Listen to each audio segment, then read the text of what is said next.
I was living my best life as China's top adventure blogger, 10 million followers, muscles for days, the whole package. There I was in the Amazon rainforest, sweating like a pig in a sauna, when I spotted this big, colorful spider chilling on a vine. Now, a normal person would think, wow, pretty spider, let me leave it alone. But I'm not normal. I'm Li Shan. I'm the guy who grabs dangerous things on camera for clout. Watch this chat. Mountain Bro's gonna catch it barehanded. So I flashed my pearly whites at the camera, wound up my hand like I was about to snatch a fly out of midair, and the spider jumped at my face, like a tiny 8-legged missile with a personal vendetta. I dodged the face shot, but that little demon sank its fangs right into my neck, my carotid artery, the express highway to my brain. I didn't even get to say goodbye to my fans. No dramatic last words. No, tell my mother I love her. Just, holy SH, and then darkness. My cameraman, Wu, probably stood there filming my corpse for a solid minute before his brain rebooted. So yeah, I died. On a live stream. In front of millions of people. From a spider bite. The internet is never letting that one go. But then, I woke up. And immediately wished I hadn't. The smell hit me first. Imagine someone left a steak in the sun for a week, then mixed it with horse manure and human waste, and called it perfume. I gagged so hard I almost died again from choking on my own spit. Then the pain kicked in. My right thigh felt like someone was playing the saw on it. I cracked my eyes open expecting to see the Amazon jungle, and instead I was face down in mud surrounded by dead bodies in weird, old-timey armor. Broken swords everywhere. A dead horse next to me. Blood-soaked dirt. Am I on a movie set? That's when a tidal wave of memories crashed into my skull like a freight train. Not of my memories. Someone else's memories. Turns out I'd been reborn into Sengoku Japan. The year is Tenbun 9. The whole country is basically a giant bar fight where every tiny landlord with 50 guys and a rice paddy thinks he's a king. And my new body? A 16-year-old warrior named Yamana Yoshimitsu, serving some minor lord named Yoshino Tadazane in backwater Hizen province on Kyushu Island. My job title was Horo Warrior, basically a VIP bodyguard who wears a giant balloon on his back to catch arrows. Yeah, a balloon. For arrows. Japanese medieval engineering, everybody. The good news. This body was 5 feet 8 inches, which in Sengoku Japan made me basically Shaquille O'Neal. Built like a tank too. Nice. The bad news. We just got our butts hooped in a battle against the neighboring Sagayama clan. My horse took a spear to the belly mid-charge, yeeted me through the air like a human cannonball, and I landed so hard in the mud that the original owner of this body checked out permanently. Oh, and my thigh got sliced open by a broken spear shaft on the way down. So that's fun. Even worse news. I could hear footsteps. Squishy, muddy footsteps getting closer. I peeked through my messy hair. Thank God this body didn't have that ridiculous shaved forehead samurai haircut, and saw 3 guys creeping toward me. They were maybe 5 feet tall, bow-legged, and looked like they hadn't eaten a proper meal in years. These were a Shigeru, the absolute bottom-rung peasant soldiers. No pay, no real weapons, just guys who got dragged off their rice fields and handed a rusty spear. And right now they were doing their favorite post-battle activity, looting dead warriors. I could practically see the dollar signs in their eyes as they stared at my fancy red-laced armor. In an era where an iron pot is a family heirloom, my gear was worth enough rice to feed a family for 2 years. Plus I had a nice sword with gold-plated decorations on the handle. Hey, this guy might still be alive, one of them whispered. So what? His legs shredded. He's not going anywhere, another one growled. If we take his head, maybe we can get promoted to real warriors. So let me get this straight. I survived a fatal spider bite, got reincarnated across time and space, and now I'm about to get my head chopped off by 3 malnourished farmers who smell like they've never seen a bathtub in their lives. Cool. Cool. Great start to my second life. 3 malnourished hobbit-sized farmers were creeping toward me like I was a loot piñata. The leader, some guy named Gansa something, was clutching a bamboo spear, literally just a sharpened stick that got toasted over a fire. That's their weapon technology here. We're not exactly dealing with advanced civilization. They surrounded me in a triangle formation. Real tactical geniuses, these 3. I could see them eyeing my armor like it was a winning lottery ticket.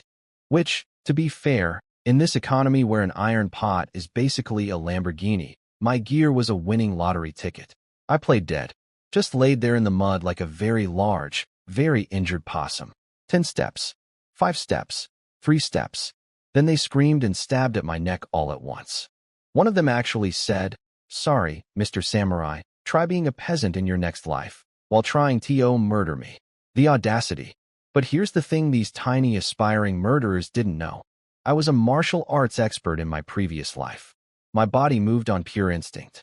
I pulled off a Zingyikwan sparrowhawk roll, right there in the blood-soaked mud, dodging all 3 spears by inches. The roll tore my thigh wound wide open, though. The pain was so intense I screamed a Chinese curse word so filthy it would make a sailor blush. Lucky for me, none of them spoke Chinese, so they just stood there confused like, what language was that? They regrouped and came at me again, 1 aiming for my legs, 2 going for my chest and neck.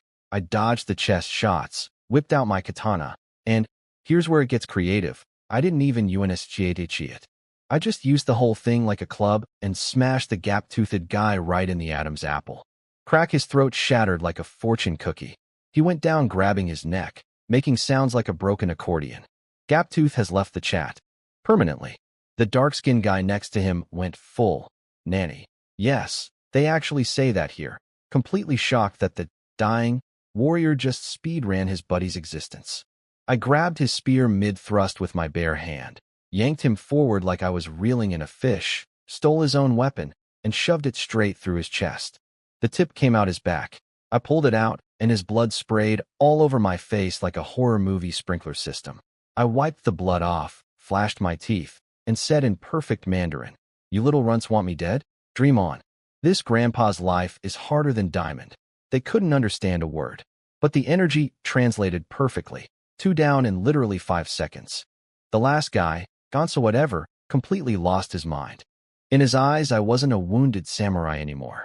I was a demon, an Asura straight out of Buddhist hell.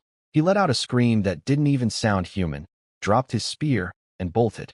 Now, normally I'd let a fleeing man go, but this is Sengoku Japan. If he runs back and tells his friends, "Hey, there's a wounded warrior over there with really expensive armor," I'm dead. So I did what any reasonable person would do. I javelined through the bamboo spear. It whistled through the air, punched clean through his back, and literally pinned him to the ground like a bug in a collection. His cheap front-only armor was absolutely useless against a rear attack. He twitched a few times and went still. My stomach did a backflip. First time killing anyone. My heart was pounding like a drum machine on overdrive. But I swallowed it down fast because, oh great, I could hear war drums in the distance. The enemy clan was regrouping to hunt down survivors. Time to move. I stripped the 3 dead guys of their clothes and food pouches. "Sorry, fellas, you tried to kill me. Your stuff is mine now. That's the rule." Then I took off my fancy red-laced armor. As much as I loved looking like a medieval Japanese action figure, wearing that thing was basically painting a target on my forehead that says, "Please kill me and take my stuff." I wrapped everything up. Armor, helmet with the cool golden crescent moon decoration, all of it, and buried the whole bundle under a big pine tree. Covered it with leaves and bloody mud, marked the spot. That armor was my startup capital, my retirement fund, my future empire's first investment. No way I was leaving it for some enemy scavenger. Then I grabbed a broken spear as a walking stick and hobbled into the mountains of Heisen like the world's most dangerous injured hobo. New life, day 1. Kill count, 3. Dignity, questionable. Survival odds, we'll see. Night fell on Black Front Mountain, and the temperature dropped like my life expectancy. The wind howling through the trees sounded like ghosts having a karaoke contest. And let me tell you, they were all terrible singers. I found a cave halfway up the mountain. It was damp, cold, and smelled like something crawled in there to die, possibly multiple somethings. But hey, beggars can't be choosers. And right now, I was the beggariest beggar in all of Sengoku Japan. I made a fire using a bow drill from torn cloth and dry sticks. Survival expert skills activated. Then I literally set the entire cave on fire from the inside to smoke out any snakes or bugs hiding in the cracks. Because you know what's worse than a cold, wet cave? A cold, wet cave where something bites you in your sleep. I've had enough of being bitten by things. Thank you very much. That's literally how I died last time. Finally sat down and cracked open the food pouches I looted from my 3 would-be murderers.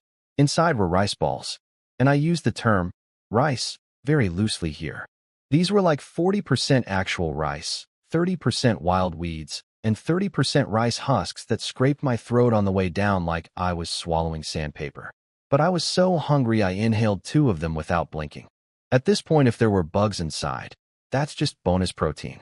Sitting there by the flickering fire, staring at my blood-covered hands, I had a moment. A real moment. I thought about my old life, my millions of followers, my bank account full of money I'd never get to spend. And then, oh, this one hurt. I thought about Tang Xiaowan, this gorgeous beauty blogger with legs that went on forever.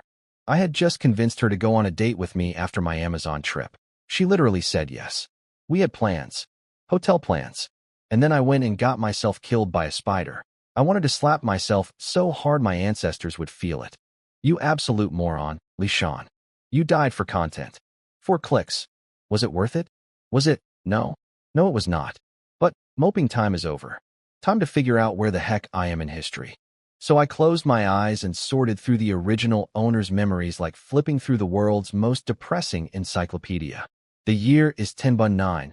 That's 1540 AD. Back in China, this is the Jiajing Emperor's era. While the mighty Ming dynasty is sitting pretty as a unified empire across the sea, Japan is over here being an absolute dumpster fire.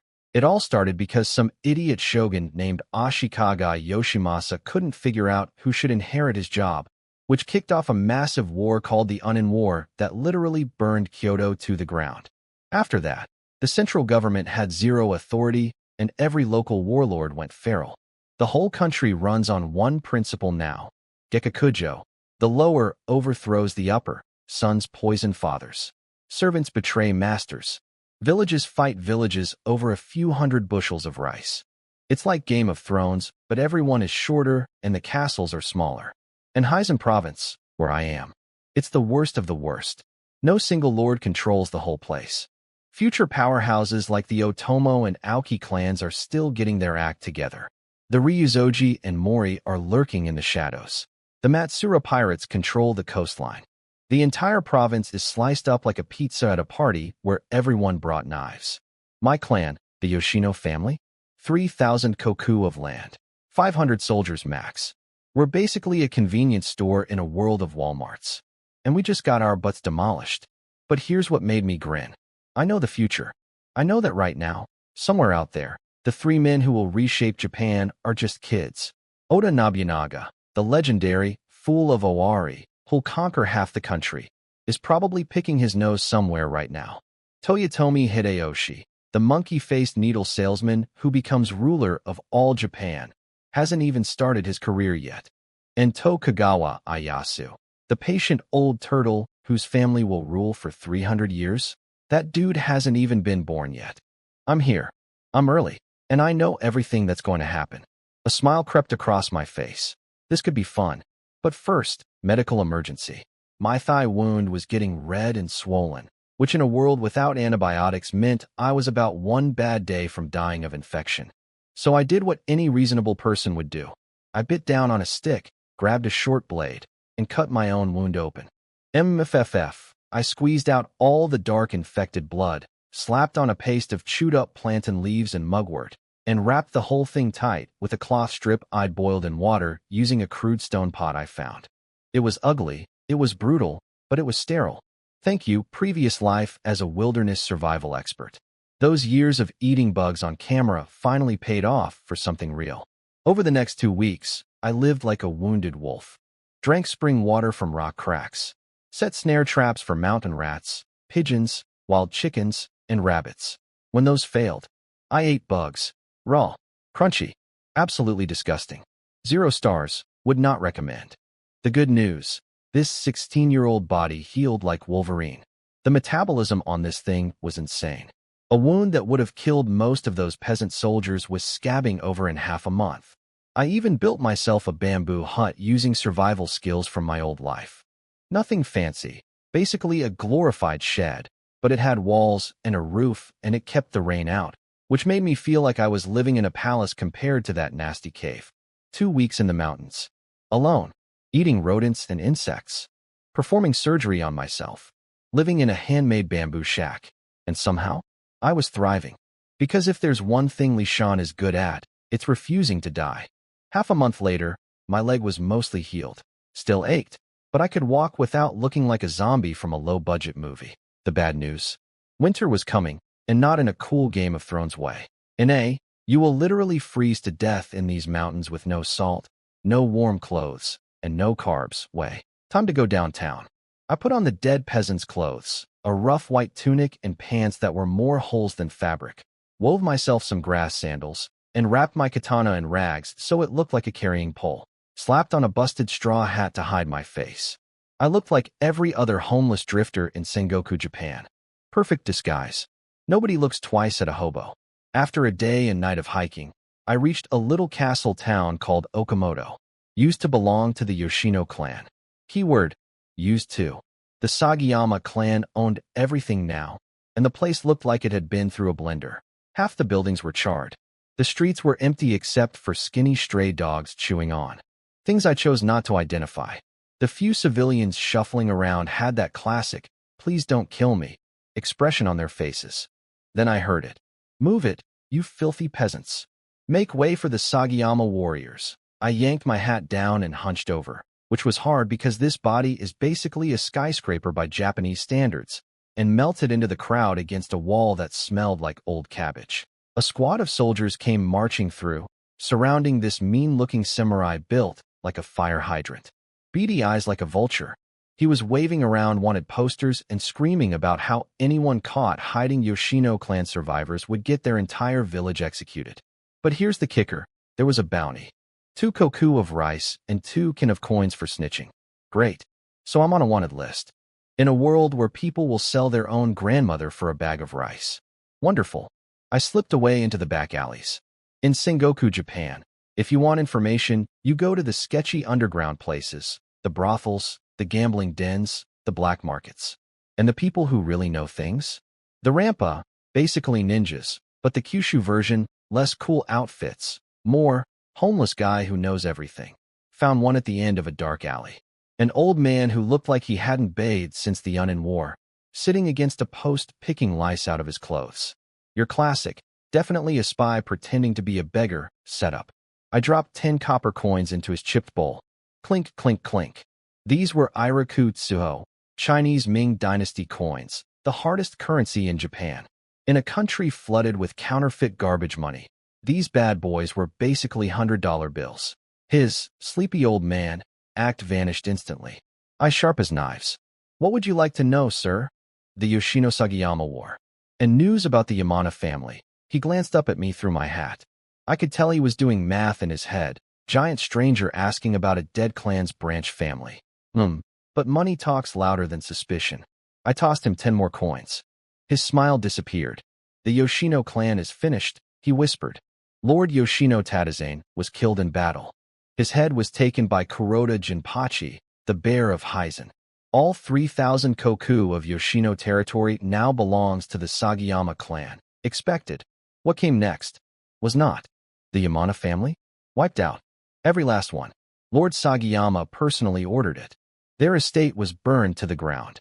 46 people, retainers, women, children, all dragged to the banks of the Nara River and beheaded. Their heads are still on display as we speak. I dropped my last 2 coins and walked out without a word. Cold rain started falling. Because of course it did. The universe really knew how to set a mood. I didn't go back to the mountain. Instead, my feet carried me to the Nara River. I didn't even decide to go. It was like this body needed to see it. I smelled it before I saw it. That rotting stench hit me from hundreds of meters away. The execution ground was lined with sharpened wooden stakes. On each one, a human head. Dozens of them. Bleached white by rain, pecked apart by crows, barely recognizable as people anymore. The crows scattered when I approached, screaming their ugly, caw, like they were annoyed I interrupted their dinner. I found the nameplate. Yamana Masayoshi, traitor to Yoshino. That was my body's father. His head was still frozen in an expression of pure rage, eyes wide open, staring at nothing. Next to him, a woman's head. Long tangled hair like dead grass. The original owner's mother, Lady Nami. Then my eyes moved lower, and my stomach dropped. A tiny head. A child's head. 5 years old. That was Torimaru. The original Yamana Yoshimitsu's baby brother. The person he loved most in the entire world. And next to that, even smaller, a little girl. 1 year old. Itsuko. A baby. They beheaded a baby. I puked. Dropped to my knees in the mud and threw up everything I'd eaten. Every anime, every game, every history book that made the Sengoku period look cool and heroic. It was all lies. This wasn't heroic. This was a nightmare. They murdered 46 people, including infants, and put their heads on sticks for the crows. Then I heard it. A voice. Not from outside, from inside. The last whisper of the original Yamana Yoshimitsu's soul, clinging to existence by a thread. Avenge us. Please. Avenge us. I will, I said out loud, rain streaming down my face. Rest now. I promise. The Sagayama clan will pay for this. Every single one. Thank you. And then he was gone. The last resistance, the last flicker of the original soul, merged completely with mine. We weren't two people anymore. We were one. I stood there staring at those rotting heads, and something inside me broke. That last little piece of modern civilized Lishan who believed in due process and human rights, and violence is never the answer. It shattered like glass on stone. I walked back to my bamboo hut in the mountains that night. The fire was dead, just cold ashes. I sat in the darkness, drew my katana, and stared at the blade gleaming in the moonlight. No more master. No more land. No more family. No more salary. No more identity.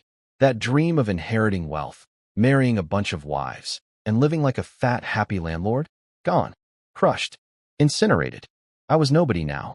Just a ronin. A stray dog thrown out by the cruelest era in Japanese history. But stray dogs bite. And this one had a very long memory. 3 days back in the mountains, and I was living like a king. Well, a king whose palace was a bamboo shack and whose throne was a rock.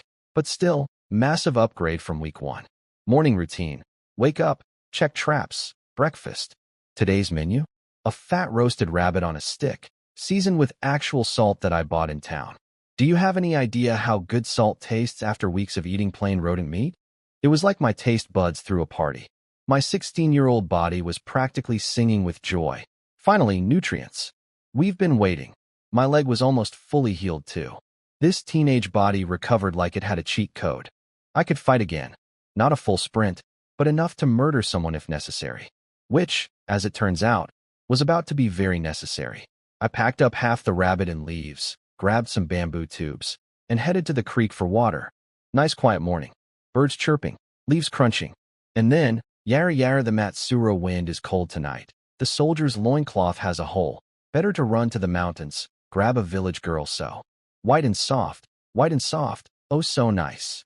Press her down, and she calls you big brother. Someone was singing the filthiest folk song I'd ever heard. In the mountains. At breakfast time, I went full leopard mode, silent, invisible, up into a big pine tree in 2 seconds flat. Peered through the branches. 7 guys coming up the mountain path. Average height, about 5 foot nothing. They looked like the world's saddest raiding party. Torn clothes, no armor, bamboo spears. One guy was literally wearing nothing but a dirty loincloth. Just vibing. Full commitment to the minimalist lifestyle. They were carrying stolen goods, bags of brown rice, shriveled radishes, a dented cooking pot, farming tools. One guy had a HOE on his shoulder. A hoe. As a weapon? As loot? I honestly couldn't tell. But what made my blood run cold was at the back of the line. 3 young farm women, tied together with a rope like a string of fish. The first one, maybe 17, was shaking so hard she couldn't even cry out loud. The second one was chanting, Amida Buddha save me, on repeat like a broken record, which, ma'am, I respect your faith, but Buddha is not answering the phone right now. The third one caught my attention. Her name was apparently Amio, about 16, taller than the others, and even with soot smeared on her face I could tell she was pretty. But what really stood out was her eyes. While the other 2 women were terrified, this girl was staring at the leader's back with pure murder in her gaze. She wasn't praying. She was planning. I liked her immediately. The monkey-looking one grabbed the first woman's behind, and she screamed. Their leader, this stocky guy with a massive scar across his nose, kicked the monkey away and started dividing up the prizes. The hot one in the middle is mine tonight. You 6 idiots can share the other 2. Draw lots or whatever. Just don't kill them. We need them for cooking and laundry. I want the praying one. I love it when they cry and chant at the same time. These guys were scum. Former Yoshino clan soldiers who'd gone full bandit after the defeat. No loyalty, no honor, just a pack of rats doing rat things. Amio spat blood in Scarface's direction and screamed, "You animals! A lord will cut your heads off someday." Smack. Scarface backhanded her to the ground. Lords? Huh. Our lord is dead. In these mountains, I'm the king. Now here's where I did some quick math from my tree branch. 7 bandits. 3 kidnapped women. Bags of rice. An iron cooking pot. Farming tools. These weren't just criminals. These were free laborers and free supplies. I needed people. I needed food. I needed equipment. And they needed to not exist anymore. Scarface bent down toward Amio, reaching for her collar with his greasy hand. I dropped out of the tree like a meteor. Using the fall momentum, I channeled everything into a single Zingyikwan power strike through my katana. The blade went through Scarface's leather armor like it was made of cheese, entered at the left collarbone, cut through his ribs, and stopped somewhere around his right lung. He screamed and collapsed. Blood and chunks of things that should stay inside a person sprayed everywhere. But I wasn't done with the theatrics. I planted my foot on his still twitching chest, raised the sword high, and chopped his head clean off. Pop goes the weasel. His head rolled across the ground like the world's most disgusting bowling ball. His headless body shot out a half-meter geyser of blood like a broken fire hydrant. The remaining 6 bandits froze, just stood there, bamboo spears shaking in their hands, looking at each other like, "You go first. No, you go first." I'm not going anywhere near that guy. I stood up to my full height. 1 meter 73. Doesn't sound impressive in the modern world, but surrounded by guys who barely hit 150? I was Godzilla. A blood-soaked, sword-wielding Godzilla who just decapitated their boss in one move. I flicked the blood off my blade. Very dramatic, very cool. Definitely practiced that move in the mountains when nobody was watching, and announced in my deepest, most commanding voice, "I am Yamanajiro Yoshimitsu, descendant of the Seiwa Genji Nida branch. Horo warrior and retainer of the Yoshino clan. You were Yoshino soldiers. You see your superiors standing before you. Kneel, or join your boss's head on the ground." 6 pairs of knees hit the dirt so fast they probably left dents. Look, I'll be honest. Half of that fancy lineage introduction was pulled straight from the original owner's memories, and I barely understood what half of it meant.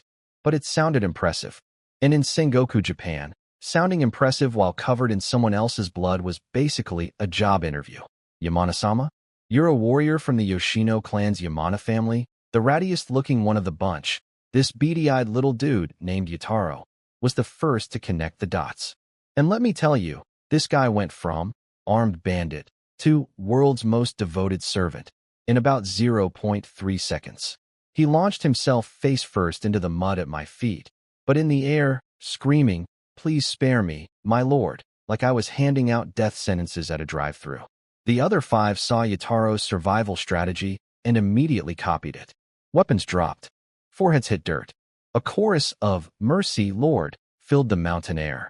I kept my face cold and scary, which honestly wasn't hard since I was still covered in their boss's blood, sheathed my sword, and pointed at the headless corpse. "You all work for me now.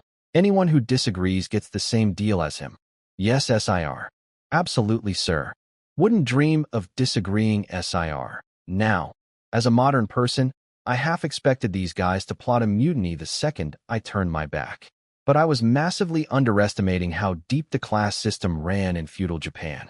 These people had "obey your betters" written into their DNA. China had peasant rebellions every other Tuesday.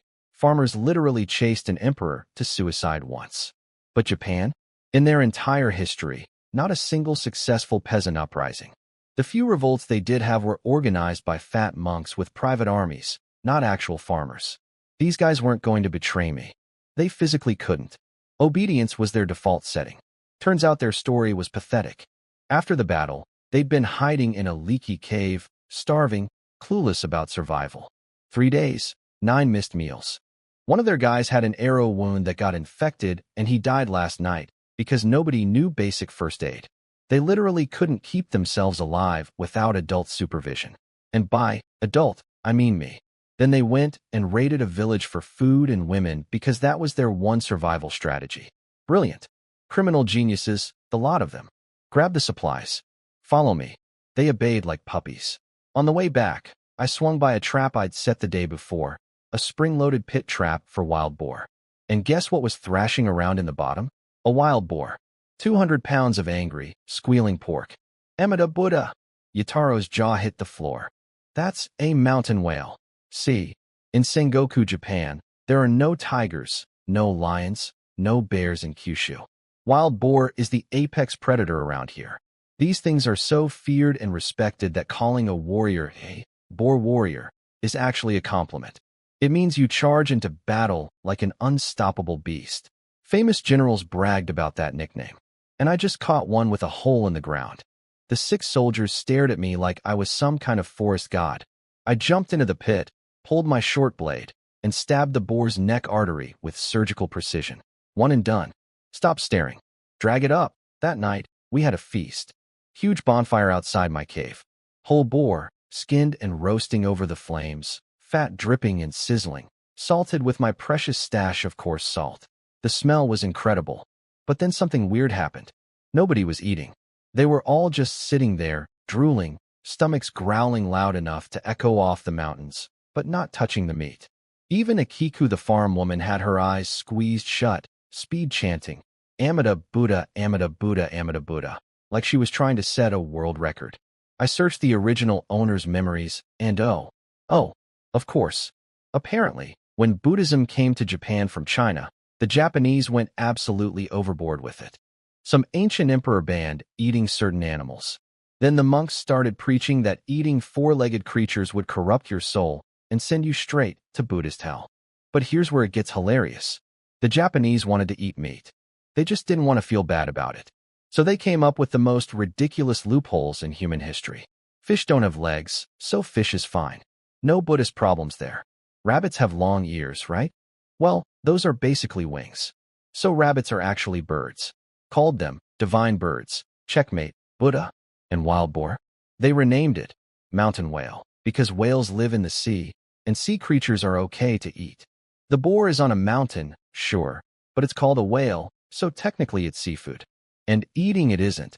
Eating meat, it's medicinal consumption. You're not sinning, you're taking your medicine. These people will raid villages, chop heads off, kidnap women. But eating a pork chop? That's where they draw the moral line. The hypocrisy was so thick I could have spread it on toast. I sliced off a massive chunk of roasted boar leg, dripping with juice and salt, and threw it at Yataro's feet. Eat, one word. Maximum authority. Yataro's survival instincts crushed his religious guilt in about 1 nanosecond. He dove onto that meat like a starving raccoon and screamed through a mouthful of pork. Thank you, my lord. This is mountain whale. It's medicine. Buddha won't mind. Then he turned to the others. The Lord says it's okay. It's medicinal whale meat. Eat up. Faith crumbled. Everybody attacked the roast boar like it owed them money. Yataro was crying actual tears while chewing, then prostrated himself before me sobbing. Your generosity. I will never forget this. Never. 1 piece of meat. That's all it took to buy absolute loyalty from a starving man in Sengoku, Japan. I filed that information away for future use. Forget gold. Forget promises. Food is the real currency of power. Even the women got their share. Amio, the fiery one who'd spit blood in Scarface's face, looked at me differently now. Less, who is this lunatic? And more, okay, this lunatic might actually be worth following. She'd watch me drop from a tree and behead a man in one motion, then outsmart and kill a 200-pound boar with nothing but a hole and a knife. I could see her recalculating. After dinner, I wiped the grease off my chin and stood up. My shadow stretched long across the firelit rocks. I gave them my first official rule. In Black Front Mountain, my word is law. Obey and you eat meat. You get rewards. Disobey and you die. Yes, Lord. We swear loyalty unto death. Then I pointed at Akiku, the praying farm woman. Yataro, you were the first to pledge loyalty today. She's your wife now. Yataro's brain short-circuited. He collapsed to his knees, vibrating with joy. Thank you, my lord. I'll walk through fire for you. The other 5 soldiers watched Yataro get handed a free wife, and their eyes turned radioactive green with envy. which was exactly the point. Work hard, follow orders, and you'll all get women, wealth, maybe even become samurai someday. That last part was complete BS. I was a homeless ronin with zero land and zero authority. I couldn't promote a goldfish, let alone a peasant. But these guys had never been anywhere or seen anything. They'd believe anything a samurai told them. So I drew them the biggest, most beautiful pie in the sky and watched their eyes light up like children on Christmas. Motivation through desire. The oldest management trick in human history. Tonight, you take turns on guard duty. Tomorrow morning, everyone wakes up early. We're cutting bamboo and grass. You're building yourselves a shelter. Anyone who slacks off gets 20 lashes and no food. Day 1 as a warlord, 6 soldiers, 3 women, a pile of stolen rice, 1 cooking pot, and a lot of roasted mountain whale. Not bad for a guy who was dead 2 months ago. Morning in the mountains. Fog everywhere. Cold as a freezer. I snapped awake with my hand already gripping my sword because in this world, sleeping deeply is just dying with extra steps. I glanced at the corner of my bamboo hut where Amio and Aharu were sleeping. Quick explanation. I brought them inside not for romantic reasons, but because leaving 2 young women outside with 6 starving, desperate ex-bandits was basically asking for a disaster. Those guys had the self-control of feral cats. My sword stayed next to me all night. One wrong move from anyone and heads were rolling. Amio woke up the second I moved. Girl slept lighter than a combat veteran. She flinched, saw it was me, and her expression shifted from terror to that weird respectful awe she'd been giving me since yesterday. See, in her eyes, the Scarface bandit who killed her father and terrorized her village was basically an invincible demon. And then I dropped from a tree and removed that invincible demon's head like I was opening a bottle cap. In the Sengoku Survival Manual for Women, the rule is simple. Whoever kills your enemies and keeps you alive is your new lord. No therapy needed. No processing emotions. Just instant loyalty transfer. She crawled over on her knees, pressed her forehead to the ground, and offered to help me wash up.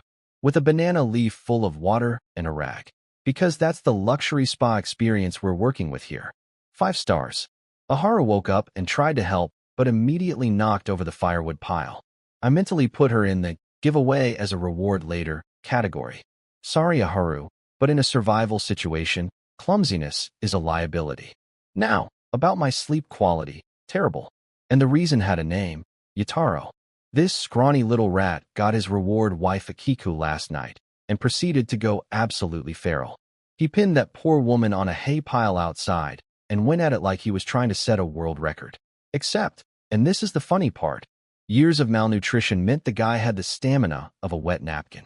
Each round lasted about as long as a commercial break. But what he lacked in quality, he made up for in quantity. Round after round after round, cackling like a maniac the entire time. Meanwhile, the other 5 soldiers who'd never even touched a woman were lying in the dark, seething with jealousy. I could hear them grinding their teeth and muttering curses. One of them was probably seriously considering murder. And me? I was smiling in the dark. This was perfect. Yataro was the world's greatest motivational tool. Every grunt, every giggle coming from that hay pile was basically a recruitment commercial screaming, "Work hard for the boss, and this could be you." Those 5 soldiers were now the most motivated workforce in all of Japan. They'd charge into hell itself for a chance at the same reward.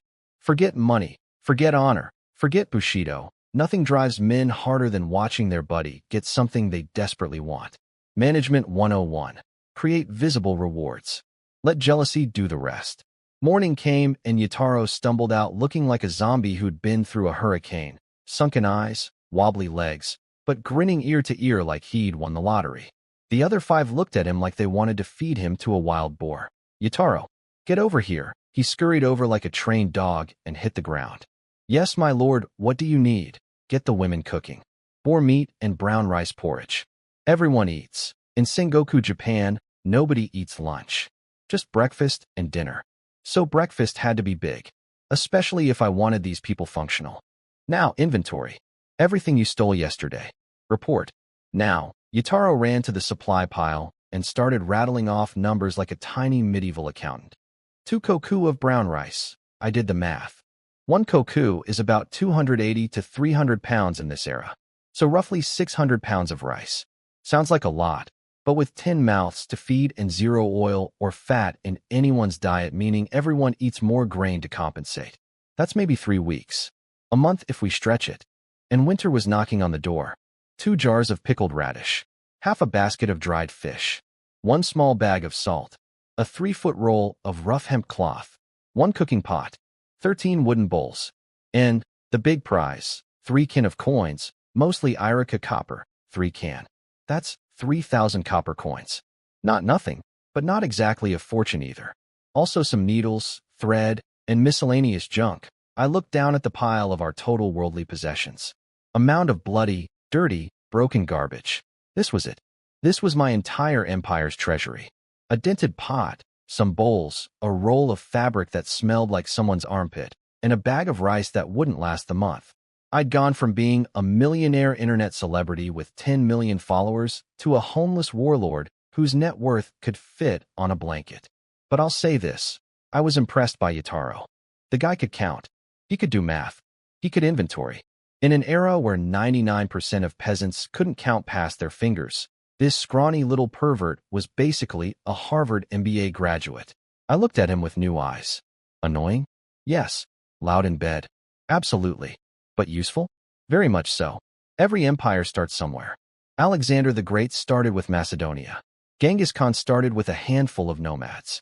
I was starting with 6 malnourished midgets, 3 traumatized farm women, a dented cooking pot, and 600 pounds of rice. Watch out, Sengoku Japan. The mountain hobo has a plan. 3,000 copper coins, a few bags of rice, some dried fish, a piece of cloth so rough it could double as sandpaper. That's what 7 men committed armed robbery and murder for. And Yataro looked at that pile like he'd just robbed a bank. This gave me my first real understanding of just how desperately poor people were in Sengoku Japan. Human lives were worth less than grocery money. Breakfast was served. Thick boar meat porridge with pure brown rice. Amio brought mine into the hut personally. Nice presentation too. Big chunks of fatty pork on top with a side of chopped pickled radish. Girl had plating skills. Outside, my soldiers were having what was apparently the greatest culinary experience of their entire lives. This rice has no husks in it. It's pure. I'm crying. I've never had porridge this thick. And the mountain whale chunks are huge. Even a samurai's New Year feast can't be better than this. They were literally sobbing into their bowls. Tears and snot mixing with the porridge, and they didn't even care. They just kept shoveling. And honestly, I get it. Their normal diet was basically boiled weeds.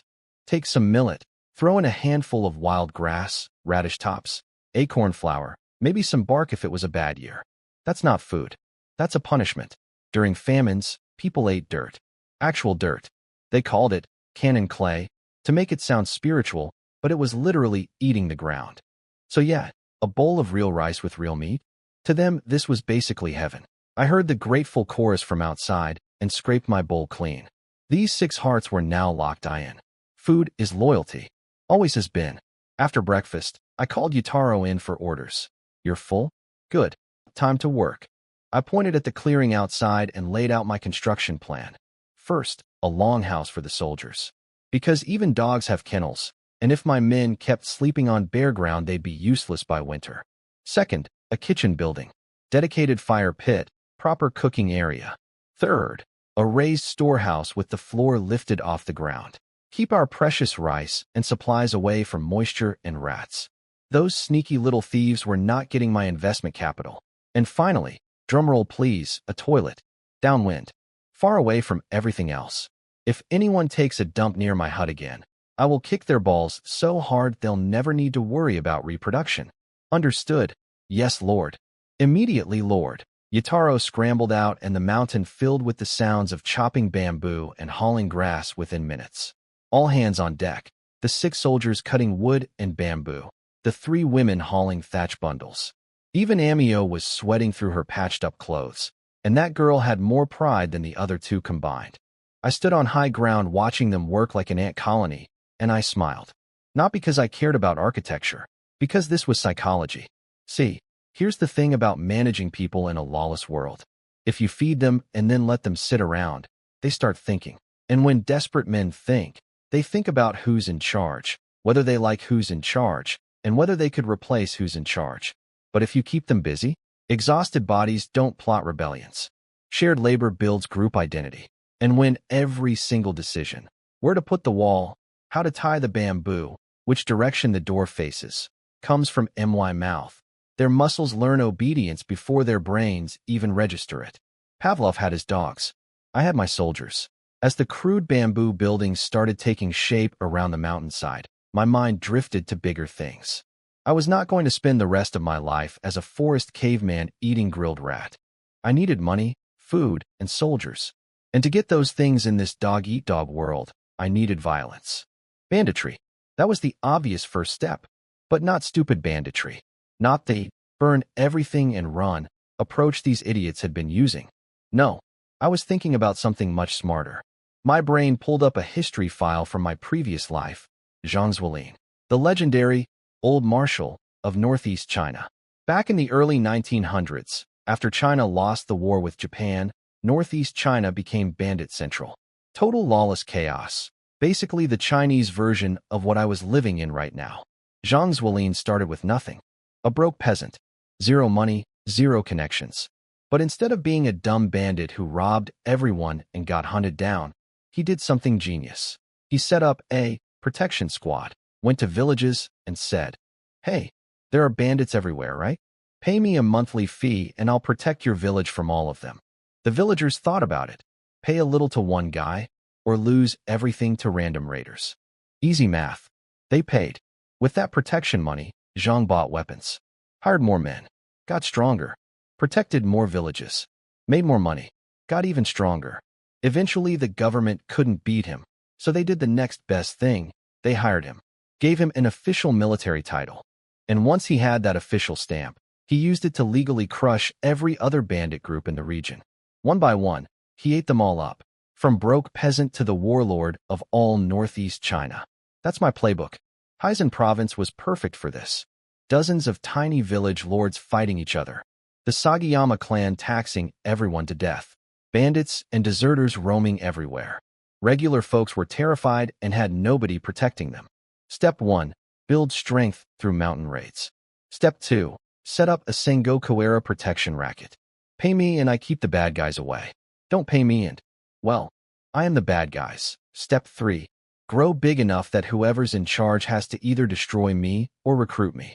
And destroying me won't be easy. Step 4. Use the Yoshino clan's name as a banner to rally former soldiers and sympathizers. Step 5. Dominate. The wind blew cold across Black Front Mountain. Below me, my pathetic little army of 6 malnourished midgets and 3 farm women was hammering bamboo into walls, totally unaware that they were the founding members of what I intended to turn into the most feared fighting force in Western Kyushu. Or, we'd all die horribly. But let's stay positive. 5 days. 5 days. And my little patch of mountain wilderness went from abandoned forest clearing to something that actually looked like a tiny village. I stood on a hill with my arms crossed, surveying my empire like a medieval real estate developer. And I have to say, not bad. Not bad at all. We now had 2 long houses for the soldiers with thatched roofs and bamboo and mud walls that could actually stop wind. A dedicated kitchen building. A raised storehouse on wooden stilts to keep our precious rice away from moisture and rats, because I would rather fight a bear than let rodents eat my food supply. I put Amio in charge of the storehouse because she was the only person here with more than 3 brain cells. And the crown jewel? A bathhouse. Just a big wooden barrel with heated water and some bamboo pipes. But after weeks of smelling like a medieval dumpster, soaking in hot water felt like checking into a 5-star resort. In a world where most people bathe approximately never, I was living in luxury. Oh, and the toilet. Far downwind. Deep pit. Grass walls for privacy. Because I meant what I said about kicking certain body parts if anyone relieved themselves near my hut again. My management strategy was working perfectly. Carrot and stick. Mostly carrot, honestly, because in this era, carrot just means food. And these people had never had consistent food in their lives. Every meal was thick rice porridge with actual meat in it. No filler weeds, no acorn powder, no bark. Real food. To a modern person, this would be prison cafeteria level. To my soldiers, this was a Michelin star restaurant. For context, Normal peasant food in Sengoku, Japan was a nightmare soup of millet, wild grass, radish stems, and whatever else they could scrape off the ground, all boiled into a gray paste they optimistically called mixed rice. During bad years, they ate tree bark, clay. There were even cases of people trading children to eat. Trading children. So when I served these guys brown rice porridge with pork chunks twice a day, they looked at me like I was a god. I caught another wild boar 2 days ago, a smaller male this time. Between that and the big one from before, we had enough meat to last a while. Whatever we couldn't eat fresh, I had smoked and preserved. Winter was coming, but my freezer was stocked. Even the 3 kidnapped women had completely given up on escaping. Haru, the clumsy one, actually told me she was happier here than at home. At home she had grandparents, 2 brothers, and a sister all competing for not enough food. She spent every day digging wild vegetables and still went to bed hungry. Here, she was eating meat multiple times a week. This girl was kidnapped by bandits, rescued by a blood-covered stranger, and forced to live in a mountain camp. And she considers this an upgrade. That tells you everything about what life was like for common people in this era. Akiku, the one I gave to Yataro, had gone full Stockholm Syndrome. Not only was she not resisting anymore, she was giggling when that little weasel grabbed her waist while she washed radishes by the stream. He whispered something crude in her ear, and she splashed water on his face playfully. They were acting like newlyweds. This little romantic scene was being watched by 5 pairs of extremely jealous eyes. That lucky bastard Yataro, muttered Shinpachi, the soldier chopping wood nearby. She's so loud at night. Shut up. Go earn some merit if you want one so bad, hissed Matakichi from beside him, though his own eyes were glued to Amio hanging laundry outside the longhouse. Even in rough hemp clothes, her figure was noticeable. Even Haru, clumsy, trembling Haru, was looking pretty appetizing to men who'd been starving in every possible sense of the word. But nobody made a move, because they all remembered what happened yesterday when one genius tried to grab Amio's backside. I caught him in the act, gave him 20 lashes, made him kneel for an hour, and took away his dinner. 20 lashes plus no food. In their world, that was basically a death sentence of shame. Nobody wanted seconds. And this was all by design. I wanted them hungry. Not just for food, for women, for status, for rewards. A satisfied soldier is a lazy soldier. A hungry soldier will charge into a burning building if you promise him what he craves. Hungry wolves fight. Fat dogs sleep. Meanwhile, I'd been training every day, using wood chopping and construction work as cover to practice my martial arts and test this incredible body. And let me tell you about this body. It was ridiculous. I was already a martial arts expert in my previous life. Xingyiquan master, years of scientific training, peak physical condition. But my old body had genetic limits. Everyone's does. This body said, what limits? I picked up a stone that weighed over 200 pounds and lifted it over my head. Like it was a pillow. I was stronger than Olympic weightlifters, and I was only 16. This kid's bones were built like reinforced steel. And at 5 feet 8 inches, in a country where the average man was barely 5 feet tall, I was basically the Hulk. Best part? I was still growing. This body hadn't even hit its peak yet. I might end up 6 feet tall by the time puberty finished its work. In Sengoku, Japan, that would make me a literal giant. One morning, I set up in the clearing and ran through my Xingyiquan forms. The foundational 3-body stance, spine alignment. Then I threw a bung quan, the crushing fist, with everything this body had. The air made a boom sound, like a small explosion. My fist broke the sound barrier or something. The shockwave scattered leaves. Amio saw it from across the camp and froze with her hand over her mouth, staring at me like I was an actual deity.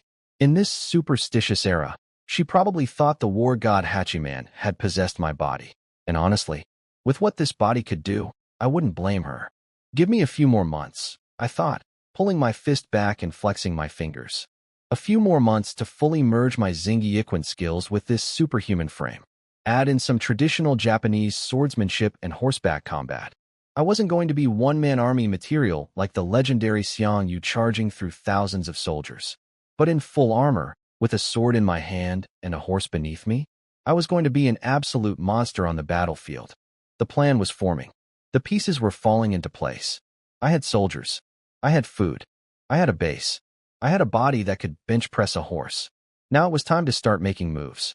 Over the past few days, through casual chatting and observation, I'd pieced together the backgrounds of my magnificent six. Turns out they were all from the same village, a dirt-poor fishing hamlet called Yabuko on the northern coast of Matsura district. Their old boss, Scarface, the guy whose head I removed from his body on day one, was a bottom-tier samurai named Ga Korakuro. This dude had a salary of 20 koku. That's so low that even other poor samurai would look at him with pity. He didn't even own land. He had to send gifts to his boss during holidays, which is like a minimum wage worker buying presents for the CEO. The man was broke with a capital B. When war broke out, Scarface went back to his village, grabbed these 6 guys plus one other dude named Saizo who later died from an infected arrow wound, handed each of them a sharpened stick, and said, "Congratulations, you're soldiers now." That's military recruitment in Sengoku Japan. Literally handing farmers pointy bamboo and shoving them toward the enemy. But here's the thing. I started noticing that my garbage crew actually had some talent hiding in it. Haisuk, one of the quieter guys, came from a family of temple carpenters.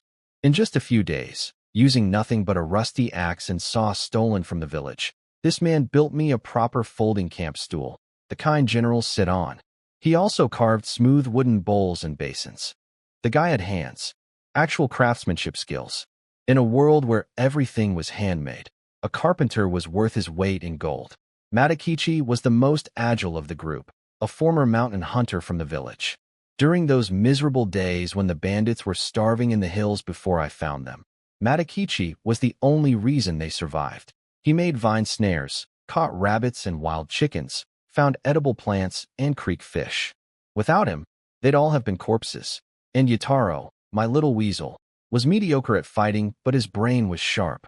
Turns out he'd spent a year working for a merchant in town, which is why he could count, do basic math, and read people like a book. He knew exactly when to laugh at my jokes, when to agree loudly, when to jump in as my hype man. Every leader needs a yes man, and Yataro was the best yes man money could buy. Well, not money. One wife. That's what I paid him. I sat on my new camp stool, thanks Haisuk, and thought about this. A carpenter, a hunter, a merchant's assistant with math skills. When Liu Bang, the founder of the Han Dynasty, started his empire, his inner circle was a dog butcher, a funeral musician, and a low-level clerk. He conquered all of China with those guys. I had a woodworker, a wilderness tracker, and a medieval accountant. Not exactly the Avengers, but better than nothing. Time for Phase 2, military training. Because hiding in the mountains playing bandit was a temporary plan. To survive long-term in this meat grinder of an era, I needed a real fighting force. Not a mob, an army. And let me tell you about armies in early Sengoku Japan. They were garbage. Absolute clown shows. The battle strategy went like this. A lord sits in the back blowing a conch shell. His samurai ride forward for one-on-one duels like it's a tournament. Meanwhile, the peasant foot soldiers grab whatever pointy thing they can find and charge forward screaming, "Waya," like a bar fight that accidentally got too big. No formations, no coordination, no tactics. Just a swarm of angry farmers poking at another swarm of angry farmers until one side ran away. Which usually happened fast because nobody wanted to die for someone else's rice paddy. This was pathetic. And it was also my opportunity. Because I had knowledge of something these people had never heard of, the Tang Dynasty military system. Back in my previous life, I'd read the new book of Tang's military chapter in a library. The Tang Dynasty army was the peak of cold weapon era warfare. Their basic unit was the Wu, a 5-man squad. And the weapon distribution was genius. 2 guys with long spears for mid-range stabbing and stopping cavalry charges. 2 guys with bows for range suppression. And 1 elite soldier with a massive blade and a big shield for up-close devastation. 5 men fighting as one unit with overlapping capabilities could output the combat power of 15 uncoordinated fighters. It was military science 1,000 years ahead of what Japan was doing. I don't have Tang Dynasty sabers and composite bows, I thought, but I can definitely build a bootleg Sengoku version. I had Yataro bang on a stolen copper gong. Clang, clang, clang. The 6 soldiers dropped everything and scrambled to the clearing like roaches when the lights come on.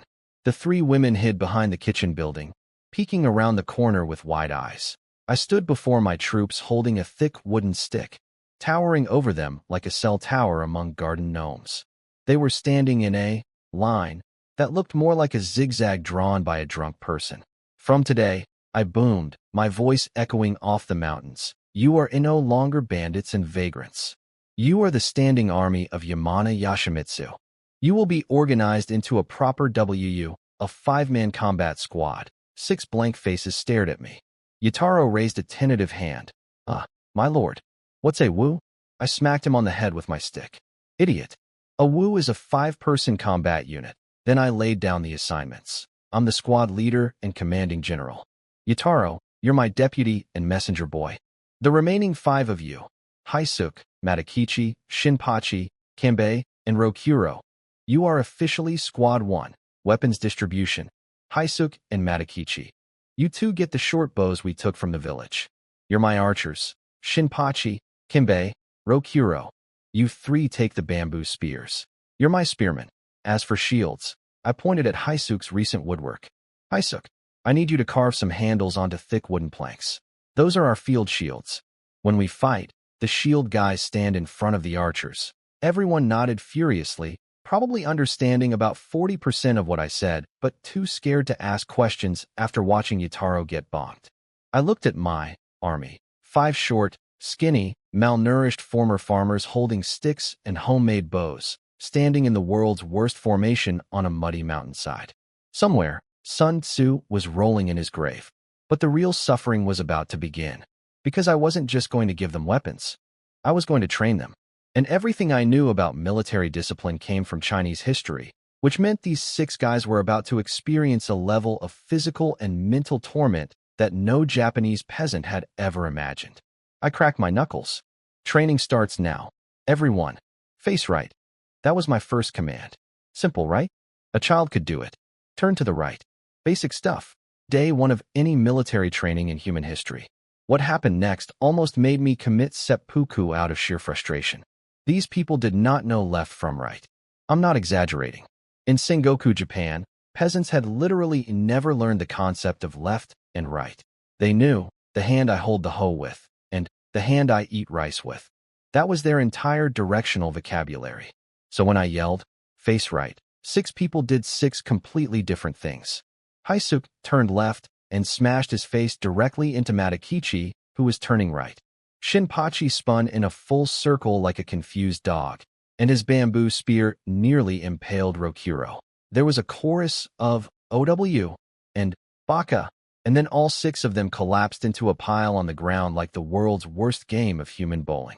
From behind the kitchen building, Akiku and Amio burst out laughing before slapping their hands over their mouths in terror. My face turned so dark it could absorb sunlight. I stomped over and kicked each of them. Idiots. You can't tell left from right. On a battlefield, you'd be delivering your heads to the enemy on a silver platter. Deep breath. Deep breath. Don't murder your entire army on day 1 of training. That's counterproductive. Then I remembered an old trick from Chinese military training, the kind they used on really hopeless recruits. Matakichi, go pull some dry grass. Haisuke, pick up some sticks. 5 minutes later, every man had a bundle of grass tied to his left leg and a twig tied to his right leg. New system. Grass leg is left. Stick leg is right. When I say turn towards stick, you turn toward the stick leg. Understand? Yes, Lord. Forward march. Start with the grass leg. And so began the most ridiculous military drill in the history of warfare. 6 grown men marching around a mountain clearing yelling, grass. Stick. Grass. Stick. To themselves while I screamed at them like a possessed drill sergeant. But even with the grass and stick system, these guys were disasters. They'd spent their whole lives hunched over in rice paddies, shuffling around with bent backs. Now I was telling them to stand up straight, chest out, chin up, march in formation. Their bodies were in open rebellion. Matakichi was the worst. This guy was an expert mountain hunter, nimble, quiet, great in the woods. But put him in a straight line and tell him to march, and he turned into a broken robot. He was walking with his left arm swinging forward at the same time as his left leg. Same side arms and legs. Like a zombie. Like a malfunctioning action figure. Like nothing that has ever naturally walked on this planet. Matakichi, did a mountain demon eat your brain last night? Your arms and legs go opposite. Opposite. I kicked his backside so hard he face-planted into the mud. Do it wrong again and no dinner. The threat of missing a meal was more terrifying to these guys than actual combat. Matakichi's forehead broke out in waterfalls of sweat as he desperately tried to make his limbs cooperate. Left leg, right arm. Left leg, right arm. You could see his brain smoking from the effort. The entire morning was consumed by this. Hours of grass, stick, grass, stick, and me screaming and kicking people and questioning their ancestry. By lunchtime, they could barely walk 10 steps in a row without stepping on each other's feet. That was the victory. 10 steps. I celebrated internally while keeping my disappointed war god face on. Afternoon, spear training. I lined up Shinpachi, Kanbei, and Rokuro shoulder to shoulder with their bamboo spears pointed forward. The concept was simple, a Tang Dynasty spear wall. 3 men, spears level, tips aligned, thrust in unison. When done properly, it creates an unstoppable wave of stabbing death. When done by MY guys. On my command, thrust. 3 spears went forward. 1 pointed at the sky, 1 pointed at the ground, 1 went sideways. The combined effect was about as threatening as 3 old ladies poking at a piñata. Shinpachi thrust so enthusiastically he slipped on the mud, fell on his butt, and his spear launched upward like an anti-aircraft weapon. Are you kidding me? Did you all skip breakfast? Or did female ghosts suck the life force out of you last night? I was genuinely losing my mind. Use your hips, your core. Imagine the air in front of you is the belly of a Sagayama clan samurai. Stab him. Thrust. Huh. Pathetic. Again. HAH. Worse. My grandmother could stab harder than that. I snapped. Drew my sword, flipped it to the flat side, and slammed it across Shinpachi and Kanbei's thighs. The crack echoed through the mountains. Both of them burst into tears instantly. Next time you miss, I'm using the sharp side. Thrust again. Amazing how fast people learn when they believe you'll actually cut them. For the next several days, Black Front Mountain echoed with 2 sounds from dawn to dusk, my voice screaming insults that would make a sailor cry, and 6 men howling battle cries until their throats gave out. They got scraped up by branches. Their feet blistered and bled. Their muscles screamed. Matakichi finally learned to walk like a normal human being, which at age 20-something was frankly embarrassing. But I treated their wounds with herbal poultices every night and fed them well, because broken tools don't work, and that's all these men were right now. Tools I was sharpening. But slowly, something started to change. The marching line stopped wobbling. The spear thrusts started hitting at the same time. When 3 bamboo tips shot forward in unison for the first time, I actually heard the air snap. It wasn't pretty. It wasn't professional. But it was synchronized. And that single moment of coordination was worth more than 1,000 individual heroes on a Sengoku battlefield. Haisuke and Matakichi on bows could now hit a tree trunk from 20 paces. Not a bullseye, not even close. But they could hit the tree, which in this era of close your eyes and shoot in the general direction of the enemy, was basically sniper-level marksmanship. Most importantly, the farmer mentality was dead, beaten out of them, replaced with something harder.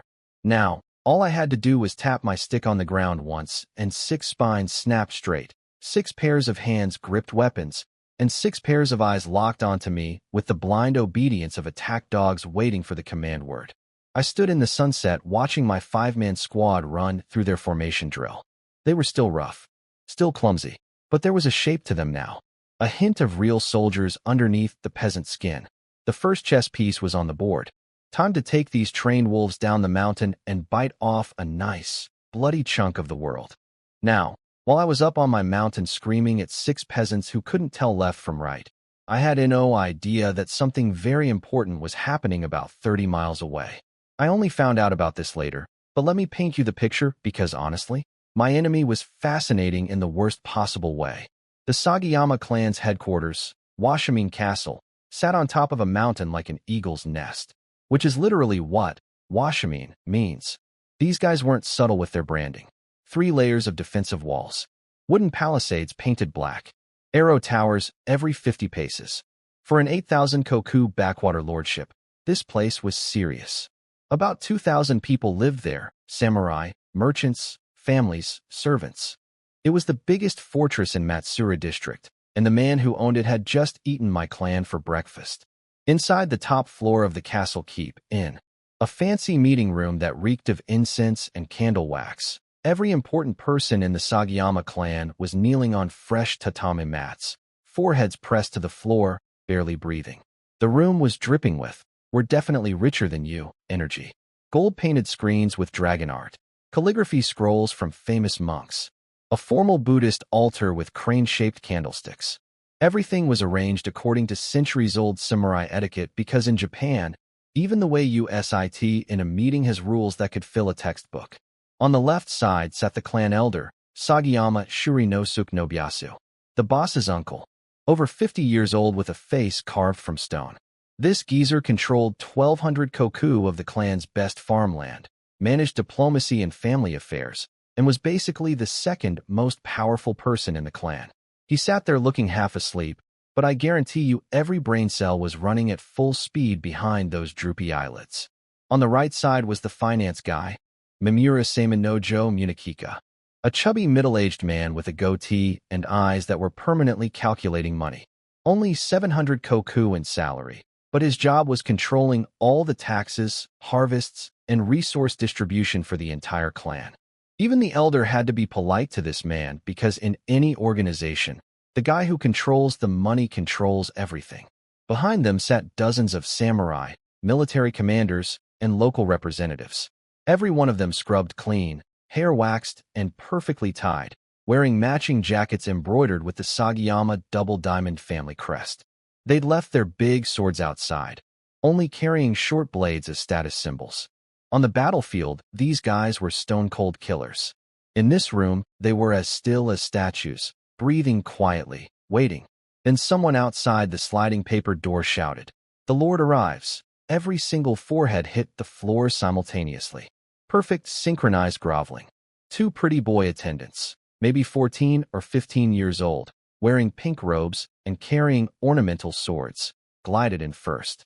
These were the Lord's personal page boys. Their official job was carrying his weapons and relaying orders.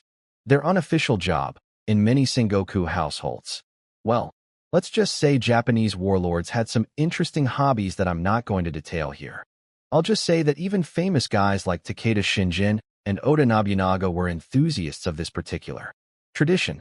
Moving on, then came the man himself, Sagayama Danjo no Daihitsu Nobuhide, the guy who murdered my entire family. About 35 years old, 5'3", which actually made him above average for a Japanese man. Sharp jawline, narrow hawk eyes, a neat little mustache. If I'm being completely objective, he looked like a proper warlord. The kind of face that belonged on a movie poster for a samurai drama. He was at the peak of his power, physically strong, ambitious as hell, and riding high on the victory against the Yoshino clan. He'd just absorbed 3,000 koku of territory and was now a major player in Eastern Heisen politics. His family claimed to descend from the legendary Terra clan through the Yoshifumi bloodline, supposedly tracing back to Emperor Kammu himself. Was that true? Absolutely not. In Sengoku Japan, every 2-bit warlord suddenly discovered they were descended from ancient nobility. It was basically the medieval equivalent of putting fake credentials on your LinkedIn. Oh yes, my great-great-great-grandfather was definitely an imperial prince. No, I don't have documentation. Just trust me, the real Sagayama history? 2 generations ago, they were a nobody micro-clan licking the boots of the Hata family in the Matsura coalition.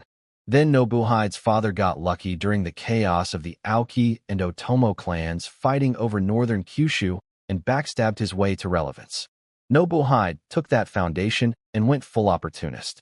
When the Otomo clan was strong, he groveled eastward. When the Aoki clan looked threatening, he sent love letters westward, playing both sides, expanding in every direction, betraying anyone the moment it was profitable. And now he sat down on his tiger skin cushion in his fancy red robe with golden crests, didn't even glance at his prostrate followers, and waited for them to worship him. We bow before our Lord. May your military fortune be eternal, and your house prosper forever. Dozens of voices boomed in unison, making the candles flicker. So that was my enemy. A cunning, ruthless, backstabbing snake who'd clawed his way to power over the corpses of everyone who trusted him. including a 1-year-old baby girl from MY clan. Up on my mountain, I had 6 guys who'd just learned what right means. Fair fight. Not even close. But then again, nobody said I was going to fight fair. Now, I didn't find out about this until much later, but while I was on my mountain teaching grown men the difference between left and right, the guy who murdered my entire family was having a victory party. Let me describe this clown setup because honestly, the audacity was impressive. Sagayama Nobuhide, Lord Murder Babies himself, held a big formal reward ceremony in his castle. Picture this: top floor of a 3-story tower, fancy tatami mats with silk-trimmed edges, gold-painted dragon screens, incense burning, calligraphy scrolls from famous monks, the whole 9 yards. Every samurai in his clan was kneeling in perfect rows, spine straight, hands on thighs, barely breathing, dressed in matching jackets with the Sagayama double diamond crest. The vibe was less military meeting and more cult gathering where everyone's terrified of the leader. His finance minister, this chubby goatee guy named Mimura, stood up and read the battle report like it was a shopping receipt from hell. 1 enemy clan leader's head, check. 12 senior retainer heads, check. 21 samurai heads, check. 480 foot soldier heads, check. 500 koku of grain seized. 500 can of war funds. 37 sets of armor. 120 spears. 50 bows. Every number made the samurai in the room breathe heavier, because those numbers translated directly into land, money, and women. That's all these guys cared about. Nobody was thinking about the dead. They were thinking about the payday. Then came the main event, rewards. Nobuhide's Hawkeye skipped right over the front row and landed on a mountain of a man sitting in the back. Kuroda Jinpakiro Kansuki. Step forward. The tatami groaned when this guy stood up. He was over 5'7", which for Japan was like being a professional basketball player, built like a bear, with a face covered in so much wild beard you could barely see skin. His new formal robes looked like they were about to burst at the shoulders. This was Kuroda Jinpachi, the Bear of Hizen, the man who personally cut off Lord Yoshino Tadazane's head in the battle. He still had 3 deep wounds wrapped in bandages from the fight, and the smell of blood and medicine was filling the room like cologne from hell. He knelt before Nobuhide, and Nobuhide stood up, dramatically, which made every heart in the room stop, walked right up to him, looked down, and announced, "For personally taking the head of our greatest enemy, I promote Kuroda Jinpachi to General. 800 koku of territory, and the castle of Okayama as your personal stronghold." The room went silent. Then whispered gasps everywhere. 800 koku was mid-tier lord territory. And getting a castle? That meant Kuroda went from being a low-level rural samurai with 50 koku, barely above peasant status, to a genuine castle-owning lord with his own army. In one battle. That's the Sengoku rags to riches dream right there. Kuroda smashed his forehead into the tatami so hard I'm surprised he didn't crack the floor. "I will die for you, my lord." Bones and all, Nobuhide smiled that snake smile and casually dropped one more detail. "Oh, by the way, your new castle sits on the western edge of our territory, right next to those big mountains, Black Front Mountain. Some local samurai reported that bandits recently raided a village near there. Killed about a dozen people. Clean that up, would you? Can't have vermin ruining our backyard." "Yes, lord. Consider it done, so let me process this." The guy who killed the man MY body's original owner served. The guy who got rich off our clan's destruction was just handed a castle right next to my mountain and told to come find me. Fantastic. Just fantastic. While I was training 6 guys to walk in a straight line, a bear-sized killing machine with 800 koku, a brand new castle, and a personal score to settle was setting up shop at my doorstep. And I didn't even know. Meanwhile, the rest of the reward ceremony went on. Other samurai got smaller prizes. The top 2 got maybe 200 extra koku each. Everyone else got some money, a set of armor, or some rice. Nothing close to Kuroda's jackpot, which proved something important. In this world, the really big rewards only went to people who did something spectacular, like decapitating an enemy lord on a battlefield. Filed that information away for later. Back on my mountain, blissfully ignorant of the murder bear moving in next door, I was keeping busy. The camp was growing, new huts for everyone. Yutaro and Akiku got their own private love shack because honestly, Making the 5 single guys listen to that every night was becoming a morale problem. Not the good kind. The someone might actually commit homicide kind. Amio and Aharu got their own hut too. The 5 bachelor soldiers stayed crammed together, which kept their jealousy nice and hot. Exactly where I wanted it. I set traps all along the mountain paths, spring snares, pit traps, tripwires. Anyone coming up uninvited was getting a very unpleasant surprise. And most importantly, I hiked back to that old battlefield and dug up my buried armor. My beautiful red-laced armor with the golden crescent moon helmet. My startup capital. My power suit.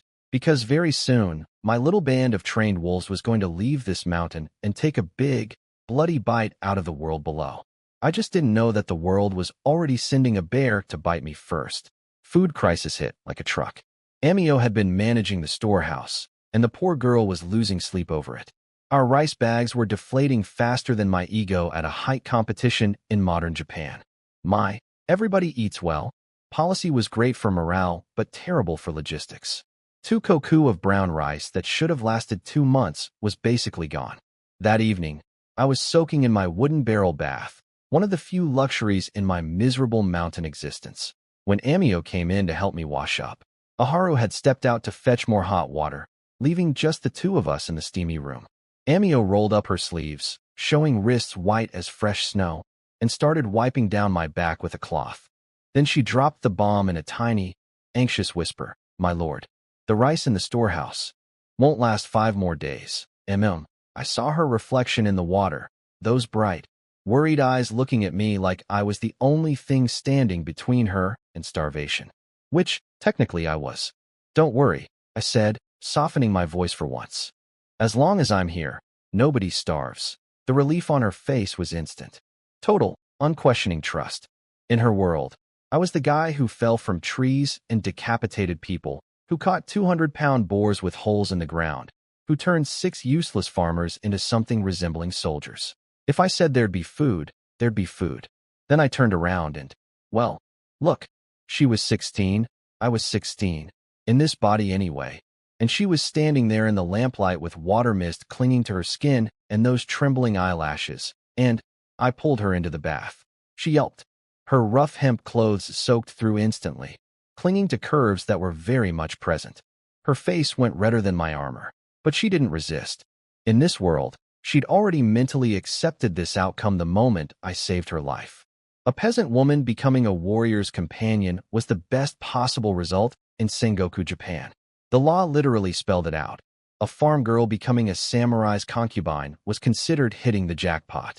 Outside, Aharu came back with hot water, peeked through the door crack, saw what was happening, and nearly dropped the bucket on her own feet. She stood there frozen, eyes the size of rice bowls, hand clamped over her mouth. I'll spare you the details. Let's just say it was therapeutic. All the stress, rage, and survival anxiety I'd been carrying since reincarnation got thoroughly released. Afterward, I stroked Amio's tear-stained but strangely glowing cheek and told her, when I take back my territory, I'll make you my concubine. Not wife. I wasn't going to lie. In Sengoku Japan's iron caste system, a warrior marrying a farm girl was like a CEO marrying the janitor's daughter. Technically possible, but socially devastating. Concubine was realistic, and Amio knew it. She nodded shyly, clutched her soaked clothes to her chest, and ran out. All right, romance over. Back to business. Next morning, I handed Yutaro 3 cans of copper coins, our entire treasury, and sent him down the mountain disguised as a farmer selling wild herbs.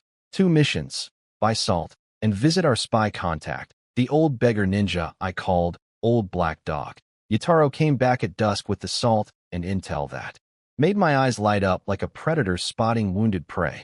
My lord, Old Black Dog says there's a village called Kakurmura about 10 miles east, down the mountain. They just finished collecting the autumn harvest tax. All that rice is sitting right there, hasn't been shipped to Okayama Castle yet. My ears perked up. And, Yutaro continued, practically vibrating with excitement, the new lord pulled most of the village's soldiers away to Okayama to hunt for Yoshino clan survivors. The village is practically undefended. Just the village chief, some petty samurai named Ishikawa, and 5 guards. The chief's been skimming off the top too, taxing the villagers extra hard and hoarding premium rice and cash for himself. The guy sitting on a mountain of supplies, 5 guards. A fat corrupt chief. A warehouse full of freshly harvested rice. And the main army was away. Every last trace of my modern-day hesitation evaporated. Gear up, everyone. We're going down tonight. Rice, money, iron tools, winter clothes. We take everything that isn't nailed down. Anyone who resists? Dead. This was it. The first real raid. And I needed these men to taste blood and profit. Hungry wolves become killing machines once they learn that violence equals food. As night fell and a thin crescent moon hung in the sky, I suited up. And this time, I went full samurai.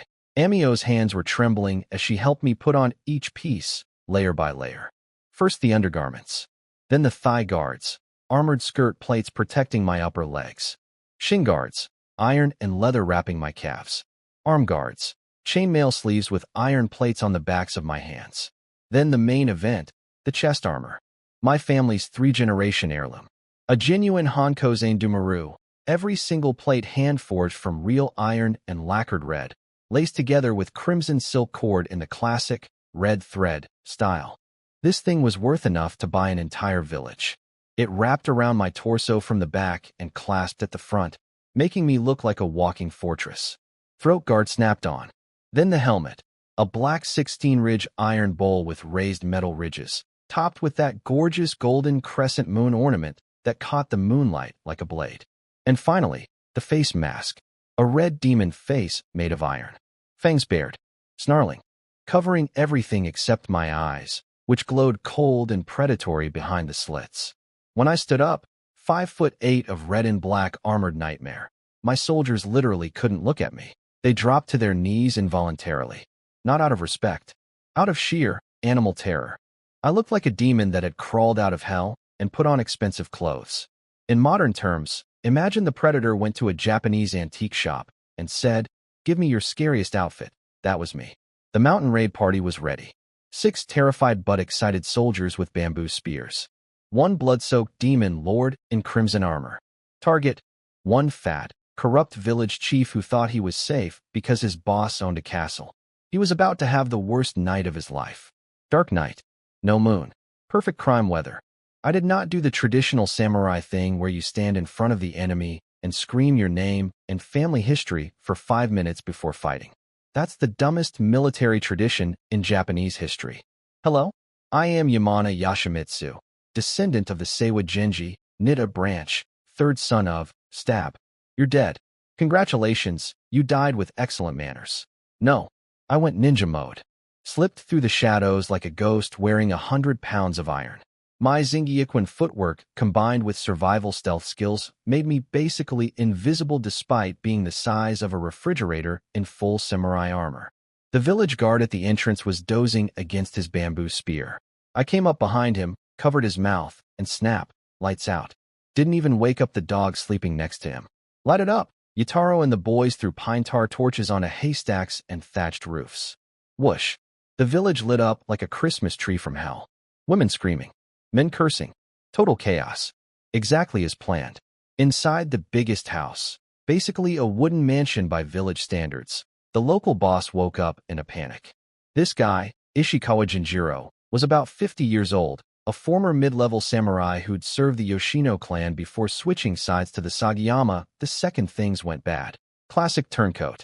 He shoved his sleeping mistress off the futon and screamed for his armor. He had a barrel chest-style cuirass, basically iron plates riveted together like a tube. Cheaper than my fancy small plate armor, but decent protection. Good enough for a village-level bully. He grabbed a big bladed spear, the long, heavy kind designed for serious killing, and charged outside with his 5 personal guards. These 5 were not like the garbage-tier farmers I'd been fighting before. They wore proper helmets, chest armor, and carried real iron-tipped spears, 7 feet long with steel heads that gleamed in the firelight. These were trained, equipped soldiers who did this for a living. Who dares attack Sagayama territory? Ishikawa roared, waving his spear around. I am Ishikawa Jinjiro, village chief. My son serves Lord Kuroda Jinpachi at Okayama Castle. Leave now or you're all dead. He was name-dropping his boss's boss like it was a shield. Cute. I stepped out of the firelight with my 6 guys behind me. Golden crescent moon helmet gleaming. Red demon face mask snarling. Crimson armor glowing like embers. I looked like Satan's personal bodyguard at a formal event. A Sagayama dog doesn't deserve to hear my name, I growled through the mask. My voice came out deep and distorted. The iron faceplate made me sound like a demon speaking through a tin can. Ishikawa's eyes went wide. He recognized quality armor when he saw it. This wasn't a bandit raid. This was a warrior. Formation. Kill them. His 5 guards locked into a half circle, spears level, steel tips creating a wall of pointy death. Professional. Disciplined. Actually scary. Tang formation. Defend. I barked. My boys snapped into position. Heihachi raised the big wooden shield in front. Kanbei, Rokuro, and Yutaro stepped behind it, jabbing their bamboo spears through the gaps. Haisuke and Matakichi crouched in the back row and drew their short bows. Fire. 2 arrows flew. 1 missed completely. Thanks Haisuke. Real helpful, but Matakichi's arrow punched straight into an enemy guard's inner thigh, right where there was no armor. The guy screamed and stumbled, breaking their formation for just a second. 1 second was all I needed. I launched forward like a missile in red armor. Drew my katana and brought it down in a diagonal kesagiri slash aimed right at Ishikawa's face. Clang. The old fox caught it on his spear shaft. But the force, traveled through the wood and blew his grip apart. His hands split open, his arms went numb. We traded blows. Clang, clang, clang. Sparks flew in the darkness like angry fireflies. I was hammering him with everything I had, every strike capable of splitting a watermelon. But this katana was frustrating me. It was too light, too thin, like trying to knock down a wall with a chopstick. And this old geezer? He was good. Short and scrawny. Yeah, but his spear technique was polished from decades of real combat. The reach advantage of his long weapon versus my short sword was giving me genuine problems. Plus his armor covered most of his weak spots. Meanwhile, behind me, my guys were in their first real fight. Ishikawa's 5 guards attacked in coordinated pairs, 2 swordsmen up front, 3 spearmen behind. My boys had the shield and their formation holding them together, and the 2 archers kept the enemy honest. The arrows couldn't penetrate armor at this range, but nobody wants an arrow in the neck or thigh, so Ishikawa's men had to stay cautious. But my team's equipment was straight up inferior. Bamboo spears versus steel spears. Homemade bows versus real armor. Training was keeping them alive, but time was not on our side. I needed to end this now. So I did something crazy. I left myself wide open on purpose. Ishikawa saw the gap and took it. His steel spear tip punched toward my chest. I twisted at the last microsecond. The blade scraped along the curved surface of my chest plate, showering sparks everywhere, but the armor deflected it. The engineering of the curved iron plates bled off the impact, and the spear tip skidded harmlessly across the lacquered surface. Ishikawa's eyes went wide. He'd committed too deep. His spear was off target. His body was leaning forward. His momentum was all wrong. My spine coiled like a dragon. Every muscle in my torso fired. The katana described a perfect arc, threading the needle between his neck guard and his chest plate. That tiny gap where the helmet's rear flap didn't quite meet the body armor. The weakness of Japanese armor. Every suit has it. And I'd been studying this body's knowledge of armored combat for weeks. SHLLCK. Hot blood erupted like a geyser. My blade was buried halfway through his neck. If not for his neck armor absorbing some of the cut, his head would have come clean off. Ishikawa's eyes bulged with disbelief. His throat made that horrible leaking sound, like air escaping a punctured tire, and his heavy armored body crashed backward into the mud. The village bully who'd spent decades terrorizing peasants, who'd betrayed his old clan and licked the boots of the new one, who'd stolen extra rice from starving farmers to pad his own storehouse, was done. And I was just getting started. The second Ishikawa hit the ground, his 5 guards went from, "We're winning this," to, "We're all gonna die," in about half a heartbeat. See, they'd been holding their own against my boys. Their real iron spears versus our bamboo sticks. Their actual armor versus our wooden shield. They were even pushing my guys back a little. But then their boss, the guy they'd watched fight dozens of battles, the best fighter in their village, got his neck nearly chopped in half by some demon in red armor who moved like lightning. Morale? Gone. evaporated, ceased to exist. I didn't give them time to recover. I spun around and crashed into their formation like a bowling ball into pins. Some guy thrust his spear at my side. I ignored it. My armor caught the hit and deflected it like it was a pool noodle. While he was still processing the fact that his attack did nothing, I swung my sword and took off half his head along with his helmet. Brain matter in the firelight. Not pretty. Another guard froze in horror. Big mistake. Kasagiri slashed down through his neck. Nearly decapitated. 2 more down in about 3 seconds. The remaining 3 threw their weapons on the ground so fast the spears were still bouncing when their knees hit the dirt. Mercy. Please. Mercy. I let out a long breath inside my demon mask. My hands were shaking, not from fear, but from pure adrenaline burnout. Real combat was nothing like sparring back in my old life. Those martial arts tournaments where you bow, score points, shake hands? Fantasy. Real fighting drained energy like sprinting uphill with a backpack full of rocks. I understood now why ancient masters said real duels ended in seconds. If both fighters were equal, you'd burn out and end up rolling in the mud pulling each other's hair. Dignity, 0. Note to self. Learn to end fights faster. Conserve energy. Every second of combat costs a week's worth of stamina. Tie them up, I ordered. My guys swarmed in. Fight over. Village conquered. We stormed into Ishikawa's mansion and, oh my. For a bottom-tier village samurai, this guy lived like a king. Wooden buildings with actual tile roofs, not thatch. Multiple rooms with paper walls. A little garden with flowers. A horse stable. 2 storehouses. Staff quarters. And those storehouses? Jackpot. Bags and bags of rice, both brown and polished white. Rolls of fresh hemp cloth and actual cotton fabric. Winter clothes. Tools. And then Yataro kicked open a heavy wooden chest. And, my lord, we're rich. This box is full of copper coins.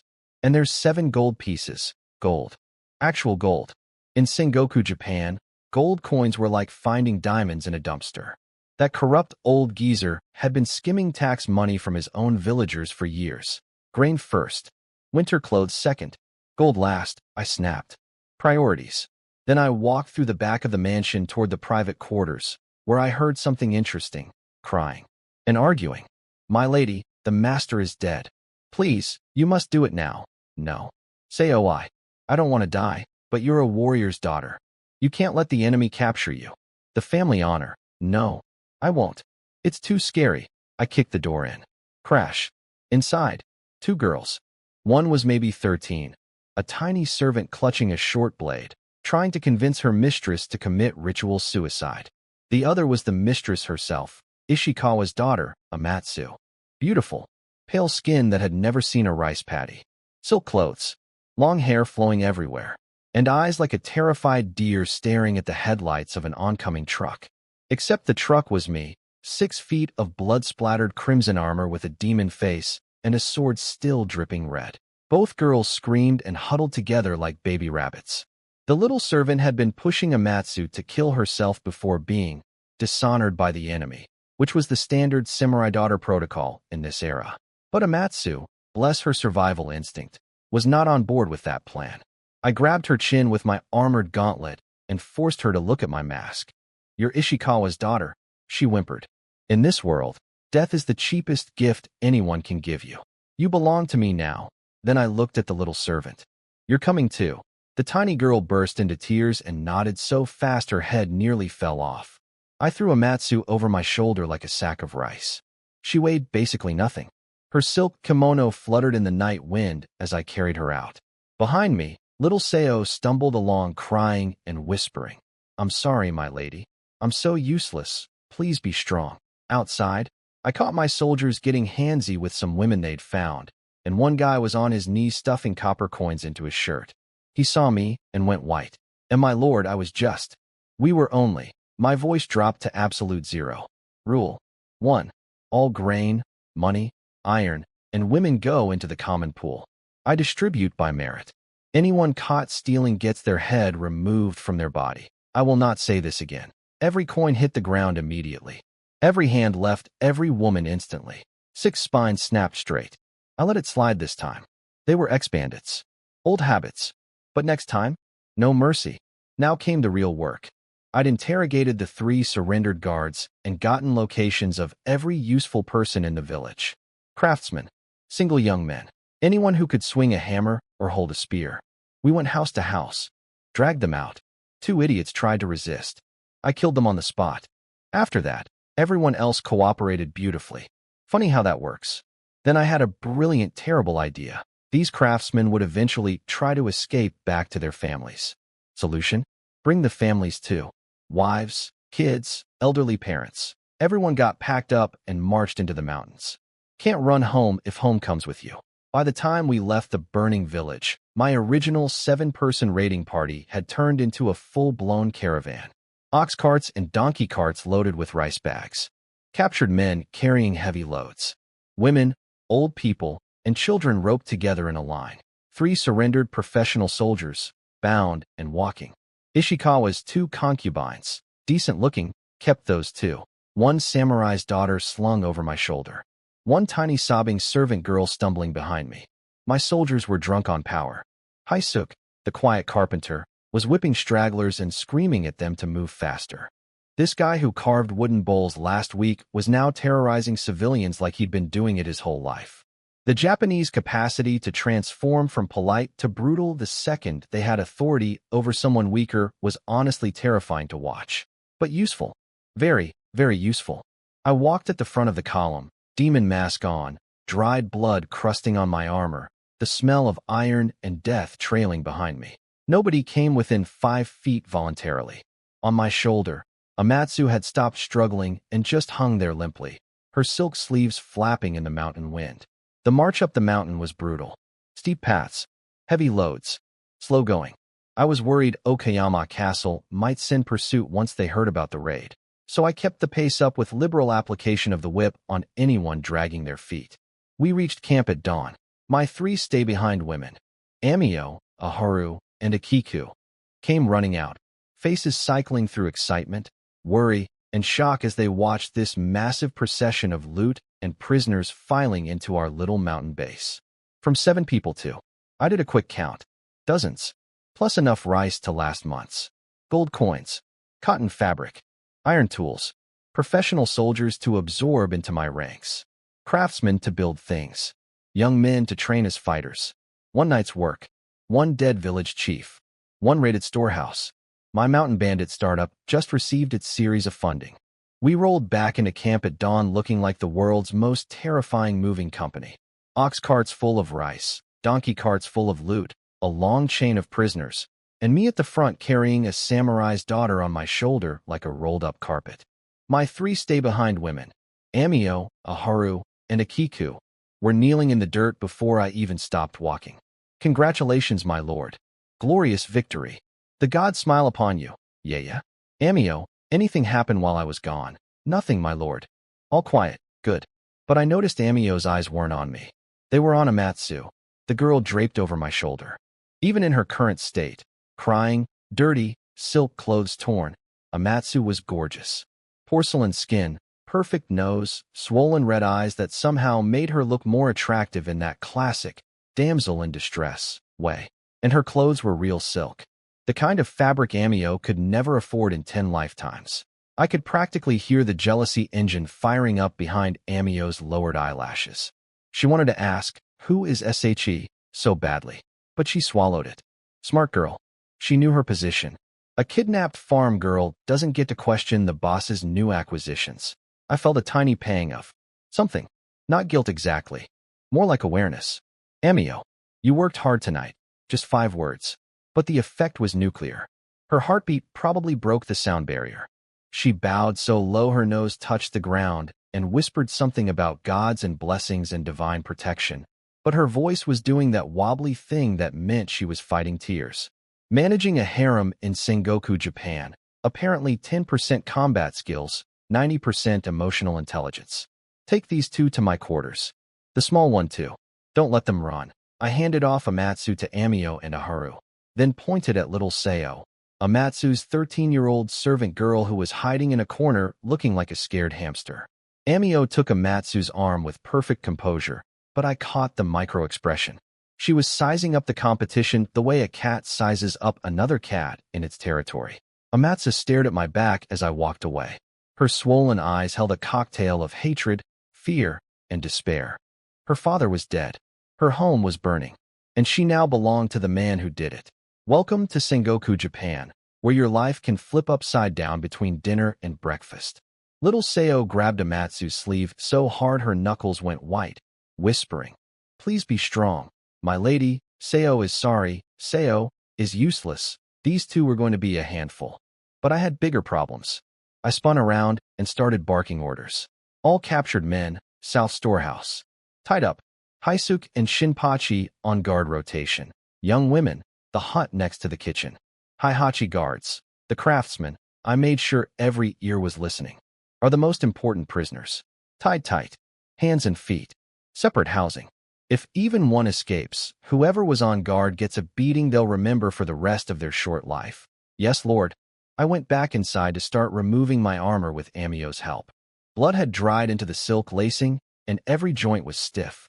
Taking off samurai armor after a fight was like peeling off a second skin made of iron and bad memories.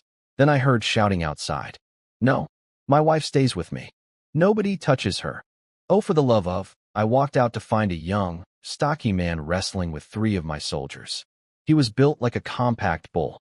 Thick arms, wide shoulders, the kind of muscle you get from years of physical labor, not exercise. He was shoving Heihachi and Yataro back while screaming about his wife. The whole camp was chaos. Prisoners getting restless. My soldiers cursing and hitting. Everyone yelling. Then I stepped outside. Silence. Instant. Complete. Like someone hit the mute button on the entire mountain.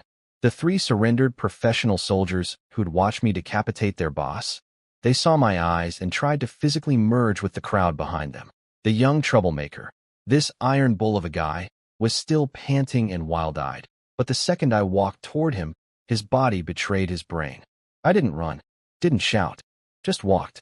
Slowly, one heavy step at a time. My hand rested on my sword handle. Didn't even need to draw it. He stopped struggling, like a mouse pinned under a snake's gaze. His spine broke out in visible goosebumps. His legs started shaking against his will. I looked down at him. He was maybe 5'2". I was 5'8" in this body. The height difference alone was intimidating, but add the dried blood on my face and the "I've killed 4 people tonight" energy. The man was cooked. "You're a blacksmith?" I asked, quiet and slow. His Adam's apple bobbed. Long pause. Then he headbutted the ground. "Why, yes, sir. Since you're a blacksmith, I'll spare your hands. But you dared resist my orders?" I turned to my soldiers. "Beat him." Heihachi, Shinpachi, and Kanbei descended on him like a pack of dogs. Kicks to the ribs. Punches to the back. The thud, thud, thud of fists on flesh echoed through the mountains mixed with his screaming. I watched without blinking. Not because I enjoyed it. Because everyone else was watching me to see if I'd flinch. One moment of weakness, and the entire camp's power structure would crack. Off to the side, a young woman, the blacksmith's wife, Ayuki, collapsed to her knees in the mud, screaming and crying. She started slamming her forehead against the rocky ground, over and over, blood streaming down her face. "My lord, please. Spare him. Please. Please." Behind her, an old man, the blacksmith's father, Jinbei, fell to his knees too, weeping openly, pulling his old wife down beside him. He looked up at me with a face full of tears and desperation. "My lord, it's my fault. I raised him wrong. Please, have mercy. We're both blacksmiths, my son and I. Our skills aren't much, but we'll work for you. Everything you command. Just please, please spare him." A blacksmith and his apprentice son. A father-son team. In a world where anyone who could work iron was basically a national treasure. I could replace 100 soldiers. Replacing a skilled smith? Impossible. I raised my hand. The beating stopped instantly. The young blacksmith, Jinjiro, lay in the dirt gasping, blood dripping from his mouth, ribs probably cracked. He looked at his wife and father kneeling in the mud begging for his life, and I could see the hatred in his eyes. Pure, burning rage. But he was smart enough to hide it. He lowered his head. "Tie all 3 together. Same room. Don't separate them." I glanced at old Jinbei one last time. "Think carefully tonight. You can choose death, or you can choose to work for me." Then I turned and walked away without looking back. The camp went quiet.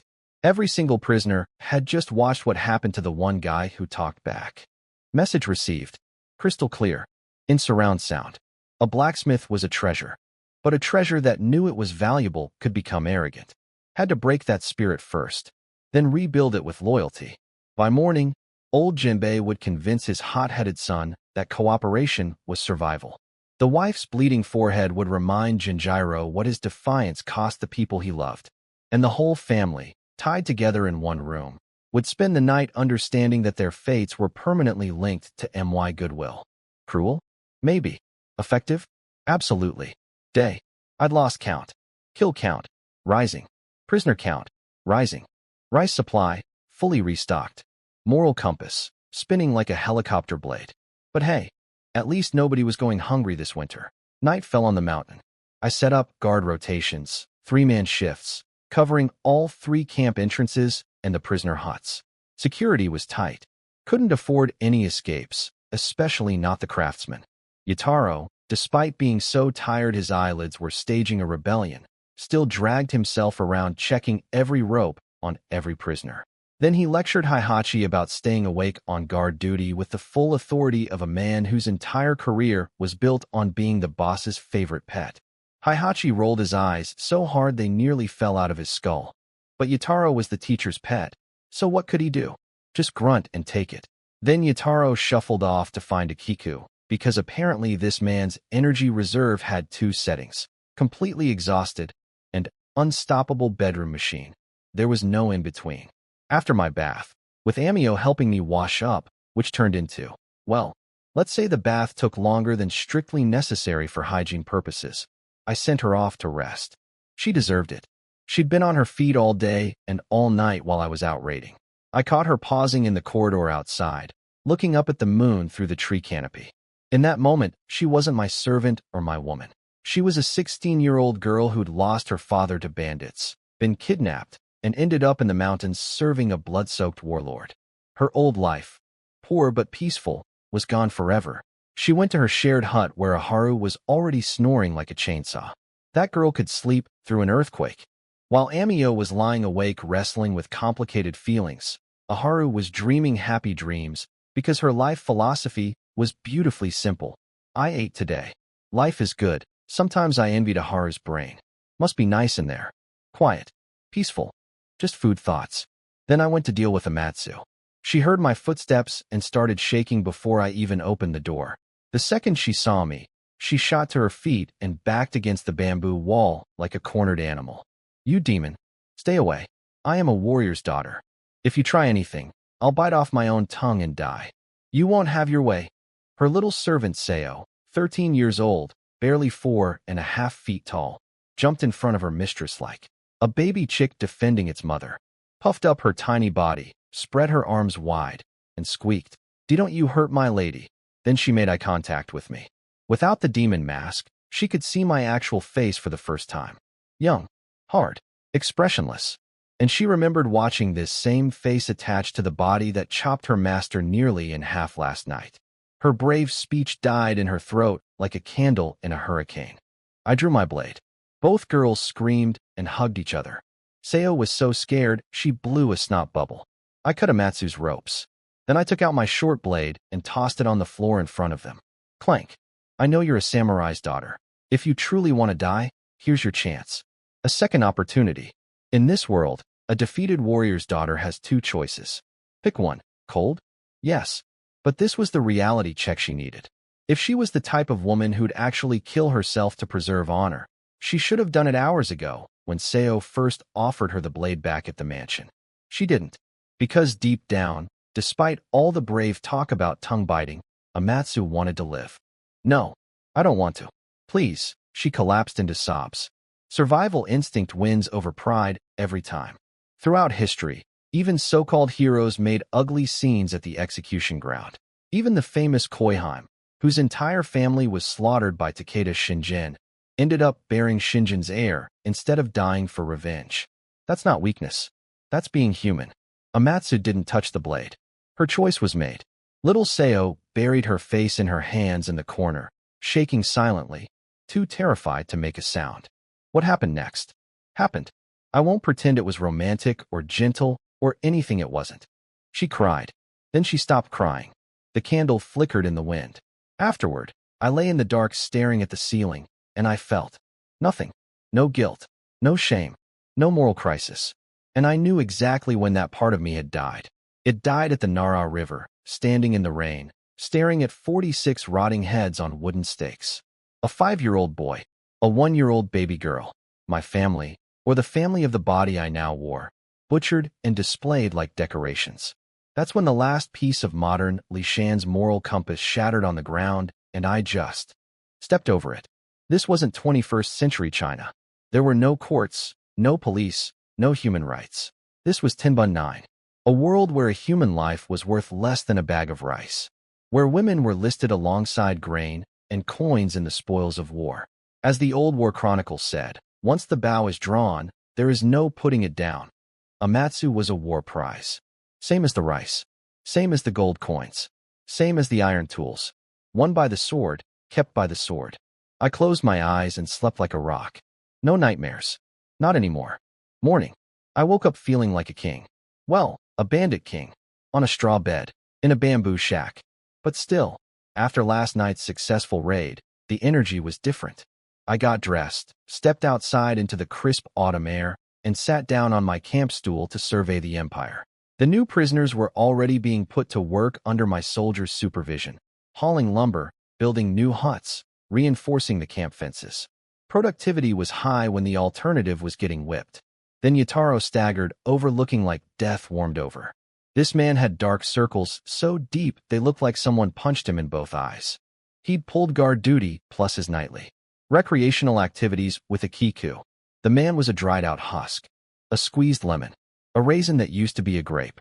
"Gee, good morning, my lord." He face-planted into the dirt at my feet, gasping for air like a fish on land. "I've completed the full inventory of last night's haul." I looked at his shriveled, exhausted face and decided not to comment. Report. What followed was the most beautiful shopping list I'd ever heard. People, 46 total prisoners brought to the mountain. 25 working-age men, 16 young farmers perfect for military training, 3 surrendered professional soldiers who already knew how to fight, and 6 craftsmen. 2 blacksmiths, father and son, jackpot, 1 stonemason, 1 carpenter, 1 rope and basket weaver, and 1 plasterer. That's basically an entire construction company. 8 young women, 4 decent-looking farm wives, Ishikawa's 2 concubines, plus Amatsu and her servant Seo. 13 craftsman family members, for elderly, 6 working adults, 3 kids. Insurance policies to keep the craftsmen loyal. Food, and this is where my jaw dropped, 60 koku of brown rice. 10 koku of polished white rice. That's 70 koku total. Enough to feed my entire growing operation for over a year. 1 rate, 1 night. More rice than most peasant families see in a lifetime. 3 jars of salt. 2 baskets of salted fish. Dried radishes. 2 big pots of pig lard, actual cooking fat, which in this era was liquid gold for nutrition. 6 chickens. For ducks. 2 live pigs. 30+ miscellaneous items. Ceramic bowls, wooden basins, an iron cooking pot, rope, needle and thread kits, fire starters, medicinal herbs. 2 ox carts, 1 donkey cart, and a rideable horse. Small, ugly horse with dull fur, but all 4 legs worked. That made it a luxury vehicle in my world. Money, over 40 can of copper coins, a mix of good Chinese Iraku coins and junky local Japanese ones, plus 7 small gold pieces, each worth about 15 koku of rice or 10 kin of copper. 7 gold coins. 7. That corrupt old village chief had been skimming taxes for years and hiding it all in his house like a medieval mattress stuffer. Weapons and armor. 1 full samurai armor set. Ishikawa's barrel chest cuirass. Had a nasty gash in the neck area where I'd introduced it to my sword, but otherwise still functional. 5 sets of foot soldier chest armor. 2 damaged from the guys I killed. 3 still usable. 5 iron-tipped spears. Real ones, not bamboo toys. 2 proper composite bows with actual range. 2 katanas. For short blades. Real weapons. Real armor. My guys were finally getting an upgrade from sharpened sticks. I sat there absorbing these numbers, and my brain basically short-circuited with happiness. In a province where warlords were constantly fighting and peasants were starving, where a single koku of rice could keep a family alive through winter, where taxes were so brutal people ate dirt to survive. I had just acquired enough supplies to build a real operation. And all it took was one night, one dead village chief, and zero moral hesitation. There's an old Chinese saying, murderers and arsonists wear golden belts, while those who build bridges and pave roads leave no bones behind. Today I understood that saying in my soul. Honest. Work in Sengoku Japan meant breaking your back in a rice field, paying 70% in taxes to some lord who'd kill you on a whim, and still going to bed hungry. Meanwhile, one greasy little village chief with 100 koku territory had accumulated enough wealth to make a minor lord jealous, all through corruption and exploitation. And now all of it was mine. Crime pays in the Sengoku period. It pays in rice, gold, iron, livestock, and human capital. Good work, Yutaro. Your accounting is solid. Yutaro glowed like I'd just handed him a Nobel Prize. Which, for a former merchant's errand boy who'd been eating bark 6 weeks ago, was probably what it felt like. I stood up from my camp stool. Go get the 5 men who raided with me last night. Bring them here. Now. Yes, Lord. He scrambled away on wobbly legs. Reward time. Because a good boss pays his employees promptly after a big win. And after what these guys just helped me pull off, they'd earned something special. The Mountain Bandit startup had completed its first major acquisition. Revenue was up infinity%. Headcount had grown from 10 to nearly 60. We had food for a year, gold in the treasury, real weapons in the armory, and skilled craftsmen on the payroll. Series B funding, secured. I stood there in the morning air, replaying last night's battle in my head like a football coach reviewing game tape. Except instead of fumbled passes, I was analyzing who stabbed correctly and who nearly peed themselves. Time for performance reviews. Corporate style. Except the bonus isn't a gift card, it's weapons and armor. My 6 soldiers lined up and dropped to one knee. Every single one of them had that post-battle glow, the wild, hungry look of men who'd tasted violence and wanted more. I studied each one like a professor grading exams. Yutaro, brain? A. Accounting skills? A. Combat performance? D-. This guy spent the entire fight hiding behind the formation screaming orders he didn't have the authority to give. His hands were shaking so bad, he could barely hold his spear. The man was a merchant, not a warrior. Decision: permanently reassigned to logistics, supply management, and intelligence gathering. He's my medieval CFO now. Keep him away from actual fighting before he gets someone killed. Matakichi, a performance. The hunter's instincts were perfect. Under pressure, with enemy spears coming at his face, he stayed calm and put an arrow into a guard's inner thigh. The one shot that cracked their formation and let me charge in. Cold-blooded precision. This guy was born for range combat. Haisuk, also a. Shot alongside Matakichi and kept his nerve. Solid archer material. Heihachi, the MVP of defense. This stocky little fisherman's son stood in the front with nothing but a wooden shield while steel spear tips came at him from multiple angles. He didn't take a single step backward, not one. He absorbed the entire enemy assault like a human wall. Couldn't kill anyone. He was too busy not dying, but without him, my whole formation would have collapsed. A true tank. Every team needs one. Shinpachi and Rokuro, C. Average. They held position, didn't run, poked their spears in the right general direction. Didn't do anything spectacular, didn't do anything catastrophically stupid. In Sengoku terms, that was actually passing grade. Most peasant soldiers would have fled the second real steel started swinging. Performance review complete. Time for payday. Matakichi. Haisuk. Step forward. Both men turned red as tomatoes and scrambled forward on their knees, foreheads hitting dirt. Last night, you two drew your bows under enemy pressure and landed the shot that broke their formation. Major merit. I award you each the 2 composite bows we captured, 100 mon of copper coins, and a full set of foot soldier chest armor. Dead silence. Then both men started trembling. In their world, a set of armor, even the cheap chest-only kind, was something they'd dreamed about their entire lives but never imagined owning. And 100 mon. That was enough for 2 weeks of drinking at a tavern with. Entertainment on the side. Thank you, my lord. We'll die for you. Both heads slammed into the ground so hard I worried about concussions. Heihachi. Forward. The dark, stocky little tank practically launched himself out of the line. Here, my lord. You held the front line. You didn't kill anyone, but you didn't retreat one step against steel weapons with nothing but a wooden board. You were an iron wall. For that, one set of armor, one katana, and 100 mon. Heihachi's brain broke. A katana. A real katana. In Sengoku Japan, only proper warriors carried katanas. For a fisherman's son who'd been nobody his entire life, receiving a katana was like receiving a knighthood. He smashed his forehead into the ground and screamed, "My life is yours, Lord. Anyone who disrespects you, I'll cut their head off personally." This man was now willing to fight God for me. Over one sword and some pocket change. The ROI on employee rewards in this era was insane. The three winners stepped back with their prizes, practically glowing with pride, standing 3 inches taller than before. And then there were the other three. Yutaro, Shinpachi, and Rokuro looked like kids who got socks for Christmas while their siblings got gaming consoles. Their faces collapsed. Yutaro, Shinpachi, Rokuro, you three showed some hesitation in combat.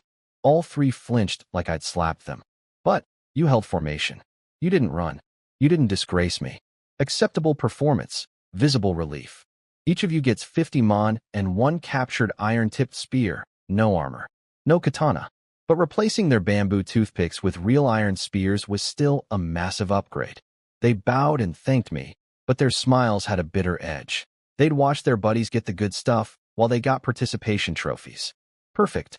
The camp atmosphere was now exactly where I wanted it. A beautiful cocktail of pride, jealousy, and burning motivation. The winners were strutting around like peacocks. The losers were seething with envy and silently vowing to do better next time. Now for the real bomb. Are you satisfied with these scraps? I roared. Everyone jumped. Listen carefully. From today, I am establishing a new military bounty system. 6 pairs of eyes locked onto me like missiles acquiring targets. In this world, the fastest blade and the bravest killer eats meat. Here are the new rules. For every enemy head you take in battle, 300 mon. Collective sharp inhale. 300 mon. For guys who'd never held more than 5 mon at once, this was like hearing $1 million per kill. Their eyes went round. For 2, enemy heads, money, armor, and your pick of any captured woman as your personal reward. If the first announcement was a grenade, this one was a nuclear bomb. Every bachelor in the group went absolutely feral.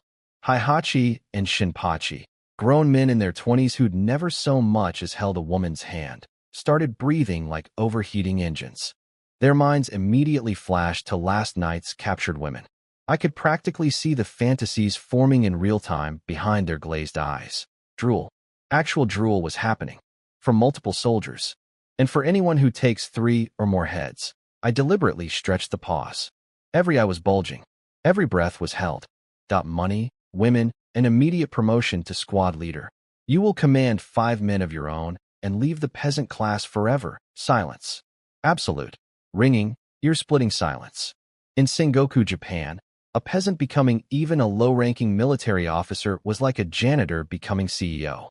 It didn't happen. The caste system was iron. You were born a farmer, you died a farmer. Your kids were farmers. Your grandkids were farmers. But I just kicked open a door. A bloody, violent door, sure, but a real path from the bottom of society to something better. Kill. Kill. Kill. Heihachi went first, raised his brand-new katana overhead, and howled like a wolf. Then Matakichi joined in. Then Haisuke, Shinpachi, Rokuro. Even Yutaro, the certified coward, was screaming and waving his spear around like a lunatic. 6 men, completely consumed by bloodlust and ambition, shrieking war cries into the mountain sky. Their eyes held 0 fear, 0 hesitation. Only raw, primal hunger for heads, wealth, and glory. 2,000 years ago in China, the Qin dynasty built the most terrifying army in history using this exact same system. The Qin military merit system rewarded soldiers with land, titles, and social advancement based purely on enemy heads collected.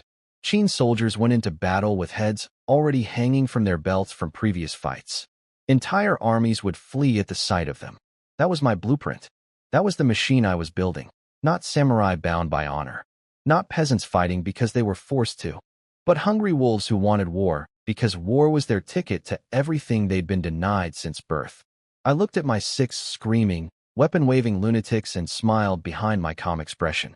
The Sengoku era had created monsters for centuries. Warlords who killed for power. Samurai who killed for honor. But nobody had ever created soldiers who killed for upward mobility. Until now. My 6 soldiers were on fire. Not literally, emotionally.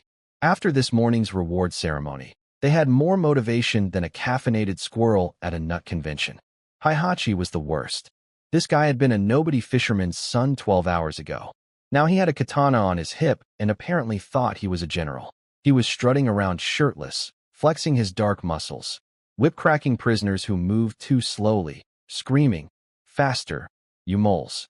Did you skip breakfast? Pull harder." Yesterday he was at the bottom of the food chain. Today he was at the top, and the transformation was instant. Give a man who's been stepped on his whole life a weapon and authority over people weaker than him, and watch how fast the oppressed becomes the oppressor. It was a fascinating and slightly disturbing social experiment happening in real time. But I didn't stop it, because this was phase 2 of my management plan. Break them, then feed them. The new prisoners, all 30 plus of them, were being worked like dogs. Chopping trees, hauling logs, building fences, clearing ground. Even the old folks and kids had jobs picking up firewood and clearing rocks. My soldiers drove them relentlessly, and I watched from a hilltop with my arms behind my back like a silent, cold-eyed overseer. Cruel? Absolutely. But here's the psychology. Exhausted people don't rebel. Physical labor drains the energy needed for plotting escape or mutiny. And shared suffering, as horrible as this sounds, creates a strange group bond. After a few days of this, they'd stop thinking of themselves as kidnapped villagers and start thinking of themselves as camp members. Stockholm Syndrome at industrial scale. But I knew from history that pure brutality only makes slaves, not loyal followers. Push too hard without relief, and eventually they'll snap, and desperate people with nothing to lose are dangerous. The carrot had to come after the stick. And oh, what a carrot I had prepared. Late afternoon. 3 massive iron pots, stolen from Ishikawa's kitchen last night, were bubbling over the campfire. The kitchen crew, Amio, Akiku, and Aharu, were working like a Michelin star restaurant staff. Aharu was on fire duty. Akiku was washing and chopping vegetables. And Amio was running the show with a long wooden ladle, following recipes I'd personally taught her. In pot 1, pure white rice. Not brown rice. Not rice mixed with weeds and sand. Actual polished white rice, gleaming like pearls. In this era, white rice was what lords and high-ranking samurai ate on special occasions. Even the dead village chief only ate it on New Year's Day. In pots 2 and 3, wild boar stew. Amio had followed my instructions perfectly. Pork chunks fried in lard until golden, then tossed with white radish, wild mushrooms, mountain ferns, and generous salt, then simmered in boiling water. The smell. Oh, the smell. The aroma of cooking rice mixed with pork fat and wild herbs caught the mountain breeze and spread across the entire camp like an invisible tidal wave of deliciousness. Every single person in the camp froze. The prisoners stopped working. Their noses twitched upward like prairie dogs sensing food. Their bodies went on autopilot, hands slowing, eyes glazing, mouths watering. My soldiers screamed at them to keep moving. But even the soldiers were swallowing hard, trying to maintain dignity while their stomachs growled like angry dogs. Rokuro sidled up to Heihachi, trying to be casual. "Hey, Heihachi." The boss had them cook white rice and mountain whale meat. "Think it's a reward for last night's battle?" Heihachi puffed up his chest and put on his serious face. "That's none of your concern. We are the Lord's retainers. We fight for honor. When we become real samurai someday, we'll eat white rice every day." "You? A samurai? Wake up from your dream, Heihachi." Rokuro barely dodged the fist aimed at his face and ran off laughing. Meanwhile, among the prisoners, the effect was devastating. A little boy, maybe 7 years old, skinny as a stick with a head too big for his body, 2 lines of snot running down his face, was following. His father, a plasterer named Heikichi. The kid was carrying a tiny bundle of sticks, but his enormous eyes were locked on the kitchen, and his nose was going absolutely wild. "Daddy, it smells so good. Is that white rice? Real white rice? Are we going to eat white rice tonight?" His father nearly had a heart attack. He dropped everything, slapped his hand over the kid's mouth, and frantically looked around for watching guards. Shut up. That food is for the warriors. People like us don't even get to think about white rice. Are you trying to get us killed? The father was gulping down his own saliva the entire time he said this. His stomach was screaming at him, but decades of being at the absolute bottom of society had trained him to suppress every desire. White rice and meat were for lords, for samurai, for people who mattered, not for dirt-covered plasterers and their snot-nosed sons. But Daddy, Taro is so hungry. The kid's eyes welled up with tears, and his saliva dripped onto the muddy ground. Haikichi rubbed his son's head, and for a moment his face showed a flash of unbearable sadness. His wife had died of illness. Her last wish? To eat one bowl of white rice. He'd traded almost everything they had, 2 whole toe of brown rice, for a single show of white rice, just so she could die with that taste on her lips. That was the world these people lived in, a world where white rice was a dying wish. And all around the camp, every single prisoner was doing the same thing, working with dead eyes while desperately inhaling through their noses, trying to eat the air because it was the closest they'd ever get to that food. The gulping sounds of dozens of people swallowing saliva simultaneously was actually kind of creepy, like a weird percussion section in the world's saddest orchestra. I stood on my hill watching all of this, and I smiled.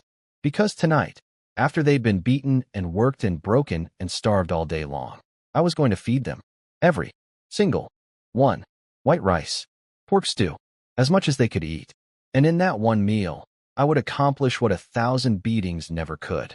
I would make them mine, not through fear, through gratitude, through the simple, devastating power of being the first person in their entire miserable lives who put a bowl of real food in front of them and said, eat, a full belly after a day of hell.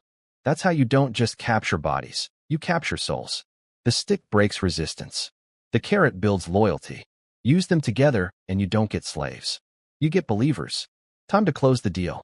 I put on my full armor, the red-laced heirloom set with the crescent moon helmet, not because I expected a fight, but because presentation matters. When you're about to give the most important speech of your new life, you don't show up in pajamas. You show up looking like a war god. I sat on my camp stool, draped in animal hide, katana at my side, and ordered Heihachi to round up every single prisoner. 30-something ragged, beaten, terrified people were herded into the clearing by my 6 soldiers, who lined up behind me with weapons drawn looking as menacing as possible. Yataro waddled out front doing his best, evil lieutenant, impression, bow-legged, chest puffed up, screaming at people to look at me. Lift your heads, you peasants. Look at the Lord. He has words for you. Then he spun around and bowed to me with the greasiest smile. My lord, everyone is assembled. Please, grace us with your instruction. This man looked exactly like those slimy translators working for the Japanese army in old Chinese war movies. The resemblance was uncanny. I made a mental note to never tell him that. I stood up, towering over this crowd of broken, starving people. The smell of white rice and pork stew from the kitchen was torturing every nose in the camp. Perfect timing. You all probably think I'm just a mountain bandit. I began, my voice booming across the clearing. You think you've been kidnapped by criminals and your lives are over. Nobody dared respond. But everybody was shaking. You're wrong. I launched into my speech. The real identity reveal. I am Yamana Yoshimitsu, descendant of the Seiwa Genji, head of the Yamana family, hereditary retainers of the Yoshino clan. Our lineage traces back to the Kamakura era. We have served the Yoshino house for generations, and the Yoshino house has served the Shoni family, the rightful guardians of Heisen province. Was I hamming it up? Absolutely. Was it technically true? Mostly. Was I performing like a Shakespearean actor at a community theater? 100%. 1 month ago, the treacherous Sagayama clan invaded our territory. They killed Lord Yoshino Tadazang. They dragged my family, 46 people, including women, children, and babies, to the Nara River and cut off their heads. Real anger crept into my voice there. Because that part wasn't acting. I have inherited the Yamana family name. I am now the head of the Yamana house. And I am gathering forces on this mountain to one day march down and take Sagayama Nobuhide's head. Dramatic pause. Eyes scanning the crowd. And here's what I noticed. The mood had shifted. The prisoners were still scared, but the desperate hopelessness was fading. A few even looked relieved. This was the power of legitimacy. In Sengoku Japan, the difference between a bandit and a lord was one word: name. A bandit kidnaps you, you're a slave. You'll be worked to death, abused, and thrown away. A samurai lord takes you, you're a subject. You have a place. You have protection. Your life has structure and meaning, even if it's hard. These people had been dominated by the warrior class for centuries. The Kamakura shogunate, the Muromachi shogunate, hundreds of years of samurai rule had branded, warriors are your masters, and that's okay, into their DNA. They didn't question it. A samurai on top was normal. A bandit on top was terror. And I just told them, I'm not a bandit. I'm your new lord. The fancy armor sealed it.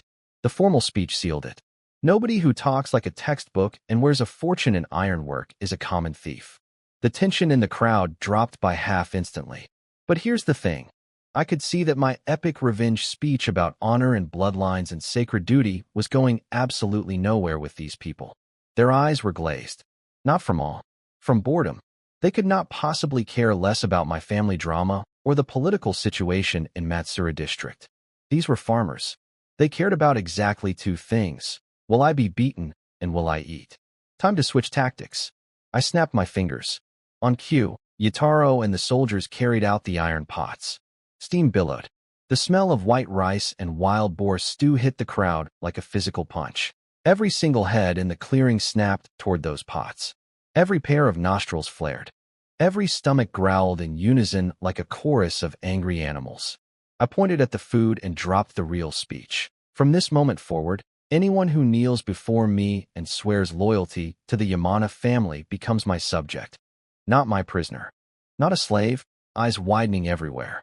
When I conquer territory, you will receive farmland to work, mouths falling open. And I hereby swear, 3 years of no taxes, no corvée labor fees, no supplementary levies, nothing. The crowd physically jolted. In Sengoku Japan, taxes were the slow death that killed peasants even when war didn't. Lords took 70–80% of everything, sometimes more. Hearing no taxes for 3 years was like hearing free rent for a decade in the modern world. It was almost too good to believe. But I wasn't done. I raised my voice to maximum volume. Anyone who kneels right now gets to eat white rice, mountain whale meat, as much as you want. Tonight, everyone eats until they're full. Silence. Complete. Dead. Silence. 30 pairs of eyes bouncing between me and those steaming pots of rice. The internal struggle was visible on every face. Dignity versus hunger. Fear versus stomach. Pride versus survival. Gulp. Someone swallowed their saliva so loudly it echoed off the trees.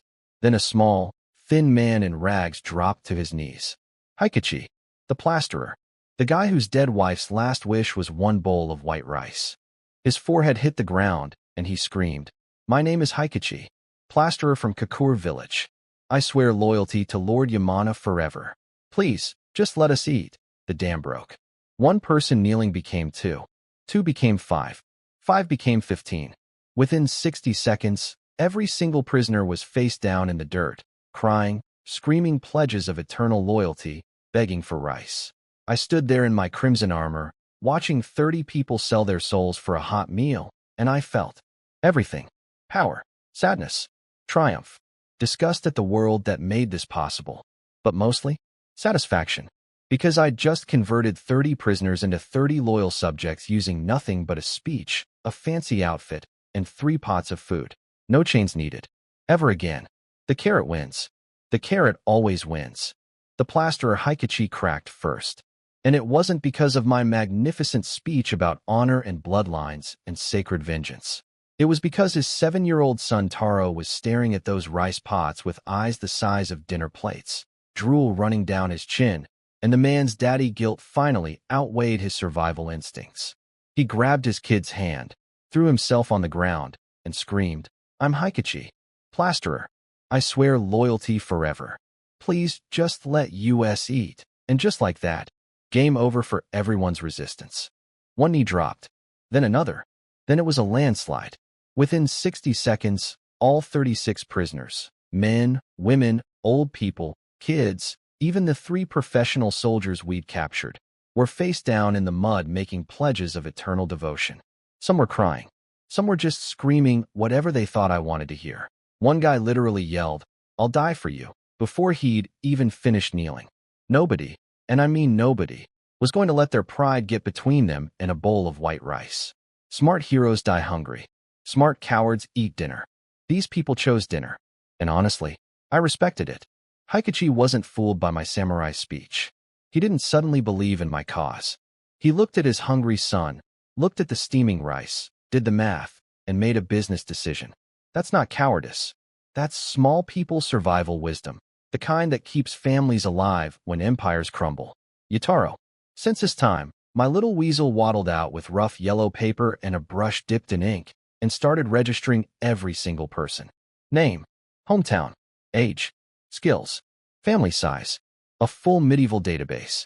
This was unheard of in early Sengoku Japan. Most local lords just counted villages by total rice output and called it a day. Individual people? Who cares? They're just tax-paying dirt farmers, right? Wrong. People are the most valuable resource in any war. Every soldier, every craftsman, every farmer is a number that matters. And I was going to know every single number in my territory. Yutaro's handwriting was absolutely atrocious. Half the characters looked like a spider fell into an inkwell and danced across the page. I couldn't read a single word of his notes. But somehow, this lunatic could pick up his own chicken scratch and recite every detail perfectly. He'd invented his own personal writing system, the Yutaro Code, uncrackable by anyone except Yutaro himself. Honestly, that was almost impressive. In a terrifying, what if he dies and we lose all our records, kind of way. As each family finished registration, they were directed to the food line. Heihachi stood guard with his katana drawn. Form a line. Anyone who cuts a head loses a hand. Amio and a kiku served. One massive bowl of pearl-white steaming rice per person. Then a ladle of wild boar stew, thick with pork chunks, radish, mushrooms, and a gorgeous layer of golden pork fat floating on top, poured right over the rice. The first guy to take a bite started convulsing. Not from poison, from flavor. His entire body shook as salt, pork fat, and fluffy white rice detonated on taste buds that had spent a lifetime eating bark soup. He ate so fast he choked, eyes rolling back, and he had to pound his own chest to force the rice down. Did he slow down? Absolutely not. Kept shoveling. An old man with white hair held his cracked ceramic bowl, took one bite, and burst into tears like a child. Full-on ugly crying. Snot dripping into the rice. He didn't care. Just kept eating and sobbing simultaneously. All around the camp, 36 people were having the most intense emotional experience of their lives. Over rice. Over basic food that any modern convenience store sells for pocket change. Let me give you some context about why this was such a big deal. In Sengoku Japan, even under supposedly great lords like Takeda Shinjin, peasants paid 50 to 60% of their harvest in taxes, then additional house taxes, then land surcharges, then forced labor drafts where you had to go carry supplies for armies for free. After all that, a farmer's family survived on millet mixed with wild grass, radish stems, and acorn paste. They almost never saw actual rice. That all went to the Lord's warehouse. If you were caught hiding white rice from the tax collector, you could lose your hands. Or your whole family could be executed. There were folk stories about old farmers on their deathbeds, their final wish being just one mouthful of white rice before crossing to the afterlife. And most of them didn't get it. Even low-level samurai like the Ishikawa guy I killed. He didn't eat white rice regularly. His daily meals were brown rice with pickled radish and maybe a sad bowl of seaweed soup. White rice only came out on New Year's Day or right before a major battle as a last meal, which was literally called the death-seeking rice because everyone knew they might die tomorrow. And here I was, serving white rice with pork stew to kidnapped peasants on a random Tuesday afternoon. Little Taro, the big-headed kid, had grease all over his face and was mumbling with his mouth full. "Daddy, the meat is so good. If I can eat white rice every day, I'll work for Lord Yamana forever." His father Hikachi stared at me sitting up on my hill in full armor, and I could see his brain breaking. Yesterday, I raided his village and killed people. Today I was feeding his son the best meal of the kid's life. Was I a demon from hell, or a saint from heaven? The answer was both. And that confusion was exactly what I wanted. We pledge our lives to you, Lord Yamana. The shout erupted from the crowd between mouthfuls of food. 36 voices, some of them still chewing.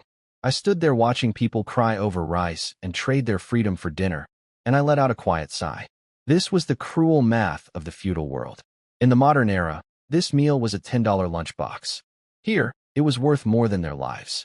My lord, your meal is ready. Amio appeared with a tray, rice, pickled radish, kelp soup, and pork stew with mountain ferns. She moved gracefully, set everything up on a little wooden table, and stepped back. Did you send food to the one inside? I asked. Amio knew exactly who I meant. Amatsu. Yes, my lord. Same as yours. But she refuses to eat. I snorted. Then let her starve. She'll eat when she's hungry enough. After the meal, I gave everyone half an hour to rest, generous by Sengoku standards. Then, put them all back to work on the camp fortifications.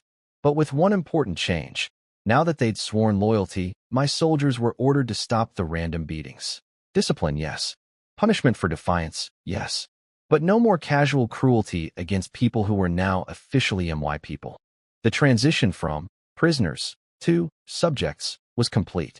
I sat cleaning my slightly chipped katana with a cloth, running through calculations in my head. I was no longer a lone wolf with a handful of thugs. I had a population now. Craftsmen, farmers, soldiers, women, children, livestock, an economy.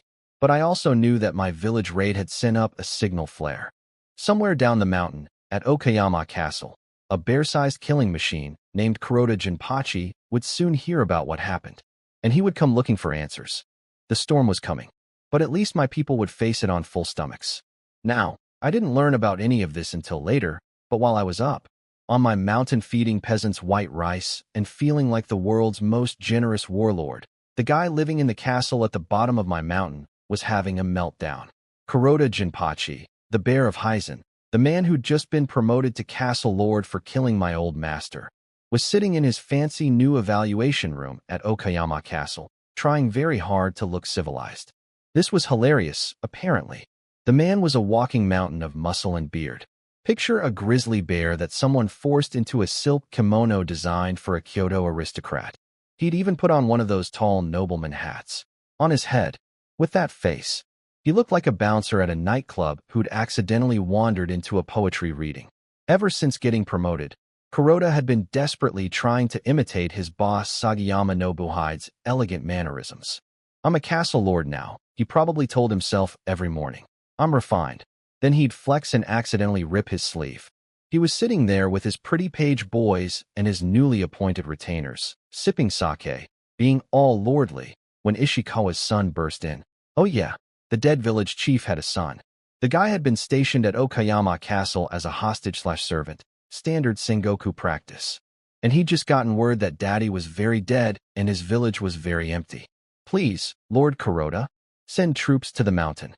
Avenge my father. Kuroda was about to take a sip of sake, mildly annoyed by all the crying. Warriors die in battle. Kid, stop blubbering. They stole everything. 70 koku of rice that was supposed to be your tax payment. 50 kin of coins. All the cloth and supplies. The sake cup shattered in Kuroda's fist. Nanny? And just like that, the cultured nobleman act disintegrated like wet paper. Kuroda launched to his feet, kicked over his fancy lacquered table. Food, sake, ceramics everywhere. Ripped the stupid hat off his head and threw it on the floor. Bring my armor. Assemble every soldier. I'm going up that mountain personally and turning those bandits into kebabs. The bear was back, baby. No more poetry readings. But then, his uncle stepped in. An old warrior named Kuroda Kajihisa, who'd been appointed as the castle's chief advisor. This guy had a busted leg from an old battle wound and had switched from fighting to thinking, which made him the only person in the room with actual brain cells. My lord, please calm down. Why should I? 3 reasons. The old man held up 3 fingers like he was teaching a child. 1. You are now a castle lord. Lords don't personally chase bandits through forests. That's what servants are for. If you go yourself, every rival in the province will laugh and say Kuroda has nobody competent under him. Kuroda's eye twitched. 2. Black Front Mountain is huge. Dense forest. Steep terrain. If these bandits are smart enough to raid a guarded village and escape, they're smart enough to set traps. You'd be walking into an ambush with your very important, very irreplaceable body. Kuroda's other eye twitched. 3. You just became Lord. Your people don't know you yet. Send a subordinate. If he succeeds, you reward him publicly, and everyone sees you're a generous leader. If he fails, you punish him, and everyone sees you're strict. Either way, you win from your comfortable chair. Long silence. Heavy breathing. Kuroda paced back and forth like a caged animal. But slowly, the logic seeped through his thick skull. His own boss Sagayama Nobuhide had told him the same thing. Once you're a general, you stop being a foot soldier. Fine. Uncle is right. I was being reckless. He sat back down and summoned his tax administrator, a weaselly little man named Mimura Yuman with a thin mustache and calculating eyes. This guy was a born bureaucrat, all numbers and schemes, zero combat ability. You have 3 days, Kuroda growled. Take soldiers into that mountain. Kill every bandit. Recover my tax rice. I want their heads decorating my castle walls. Why, yes, my lord. Absolutely, my lord. Mimura scurried out and grabbed Ishikawa's son in the hallway. After getting a full description of what happened, his rat-like face went from annoying errand to, oh no, this is serious, real fast. The raid leader wore expensive armor. Killed the village chief in seconds. Moved like a trained warrior. This wasn't random bandits. This was probably a Yoshino clan survivor with real military skills. Mimura's political instincts kicked in hard. If a Yoshino remnant established a base in those mountains and raised the old clan's banner, every disgruntled former Yoshino retainer in the region would come running. A spark could become a wildfire. And if that happened, and Sagayama Nobuhide found out his new vassal couldn't handle a few mountain bandits, heads would roll, starting with Mimura's. This gets handled now, he muttered. He didn't go big and loud.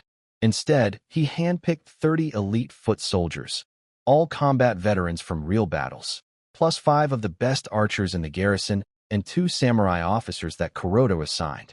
Small, mobile, experienced. Mountain warfare wasn't about numbers. It was about skill and speed. Plus Ishikawa's revenge-hungry son as their guide, since the kid grew up in the area and knew every trail on Blackfront Mountain. 37 soldiers total. Armed, armored, angry, and heading straight for my doorstep. At dawn, this kill squad marched out of Okayama Castle in total silence. No war drums. No conch shells. No announcements. Just 37 pairs of feet moving quietly toward the mountain where I was sleeping peacefully, completely unaware that my little rice party had just kicked a hornet's nest. I had 6 trained soldiers, a handful of raw recruits who'd sworn loyalty yesterday over dinner, and a mountain full of traps that may or may not slow down 37 professional warriors. The bear of Heisen had sent his claws, and I was about to find out if my mountain fortress was as safe as I thought it was. For days after the village raid, I was feeling pretty good about life. Camp was expanding. New recruits were training. Walls going up. Things were looking up. Here's what I didn't know. A 37-man kill squad was already marching toward my mountain. See, I'd been in this world barely over a month. I had zero intelligence network. My entire spy operation consisted of occasionally paying a smelly old man in town for gossip. Not exactly the CIA. But what I did have was a mountain fortress that was shaping up nicely. The camp was unrecognizable from the ratty collection of bamboo shacks it used to be. We now had the beginnings of a 3-meter-high wooden palisade wall facing downhill, built from massive logs sharpened at the top and hammered into the earth. Still had gaps, wasn't finished, but it was something. The crown jewels were 3 watchtowers, each 6 meters tall, positioned at the corners in a triangle so their fields of vision overlapped. Each one could spot movement several miles downhill and hold 2 archers on top.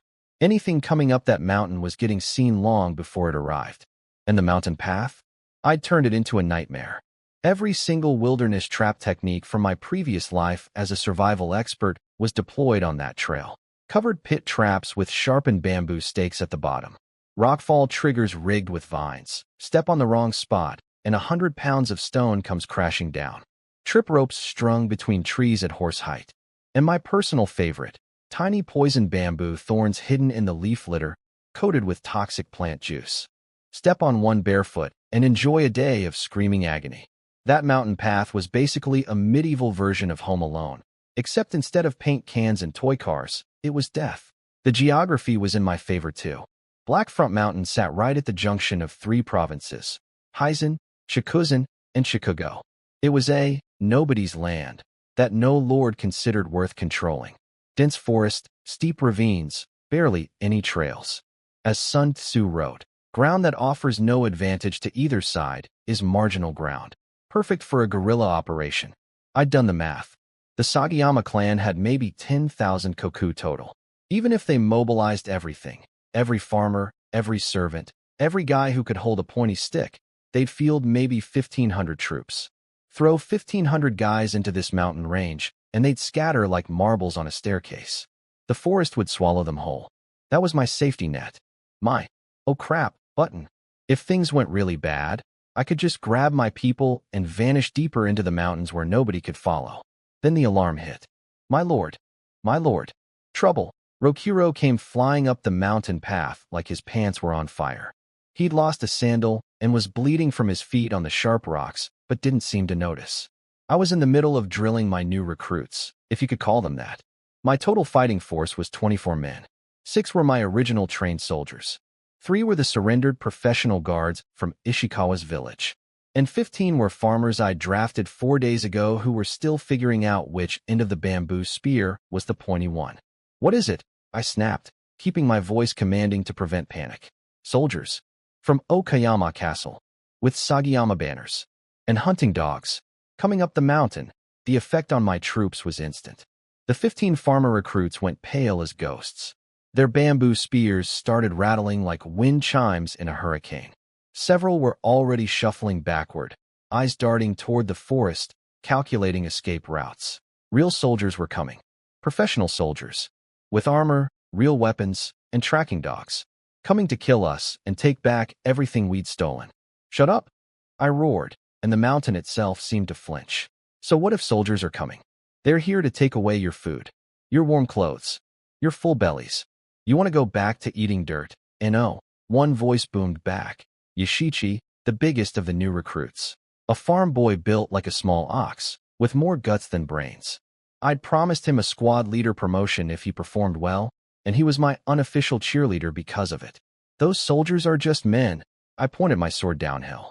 2 shoulders, 1 head, same as you. Kill them, and their armor becomes your armor. Their weapons become your weapons.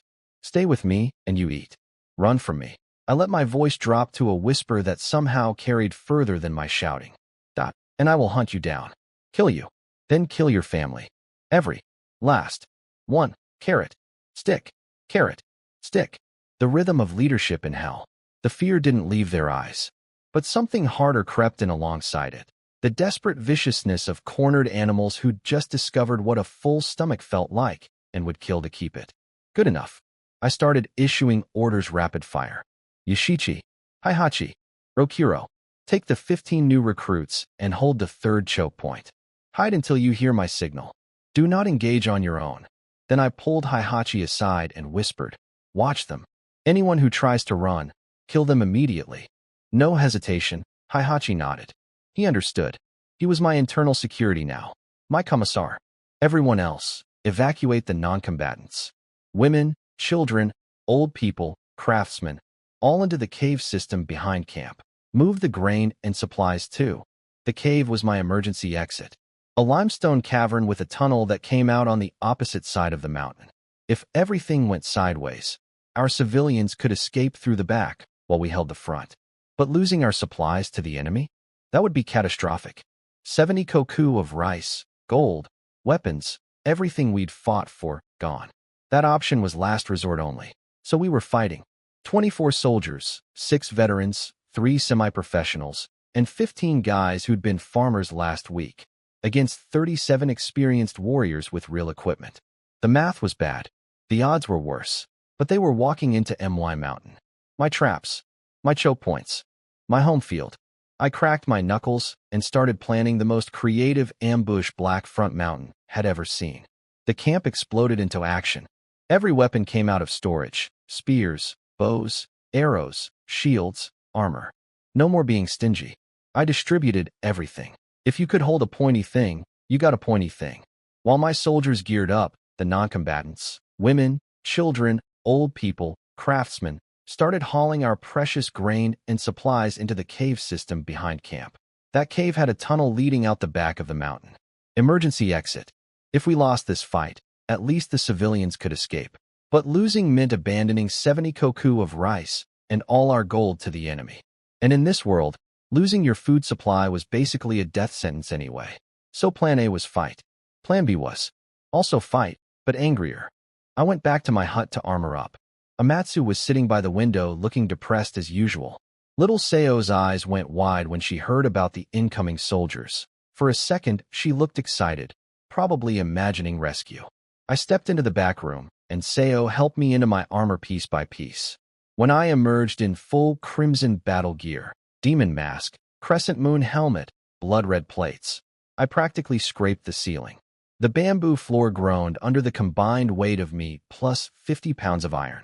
On my way out, both women knelt and recited the standard. May your military fortune be eternal, blessing. I snorted. I know what you're really thinking. You're hoping I die out there. Their faces went white. Too bad. I don't die. Only my enemies die. I walked out without looking back. Maximum dramatic exit energy. Matakichi, Haisuk, grab every arrow we have. You two are with me. I took just 5 people, Matakichi, Haisuk, and 3 surrendered Ishikawa soldiers. 6 total, including me. That's it. Everyone else stayed at the choke points under Yoshichi and Heihachi's command. We vanished into the forest like ghosts. Time to personally welcome our guests. Meanwhile, on the other side of the mountain, the enemy was having a terrible day. The commander, Mimura Yuman, was riding a tiny horse in the middle of the column, dressed in light armor with a Sagayama clan jacket, trying to look like a military leader. His beady little eyes were darting everywhere. This guy was a tax collector, not a general. He was about as comfortable in the wilderness as a house cat in a swimming pool. Ishikawa, are you sure this is the right path? He whined. Ishikawa's son, the dead village chief's kid, burning with revenge, was out front with 2 hunting dogs, reading trail signs. Yes, sir. Trampled grass, animal droppings, definitely their route. The actual military expertise came from 2 low-ranking samurai that Kuroda had assigned as advisors. Really, they were babysitting Mimura. One of them, Saito Kanemitsu, had decent instincts. Halt. Everyone stop. Something feels wrong about this trail. He ordered 2 scouts forward to probe the path. The first scout took exactly 14 steps.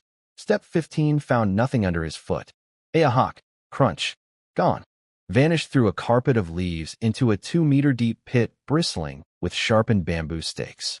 The spikes went through his legs and stomach like hot knives through butter. He twitched twice and went still, dead before he could scream a second time. Trap.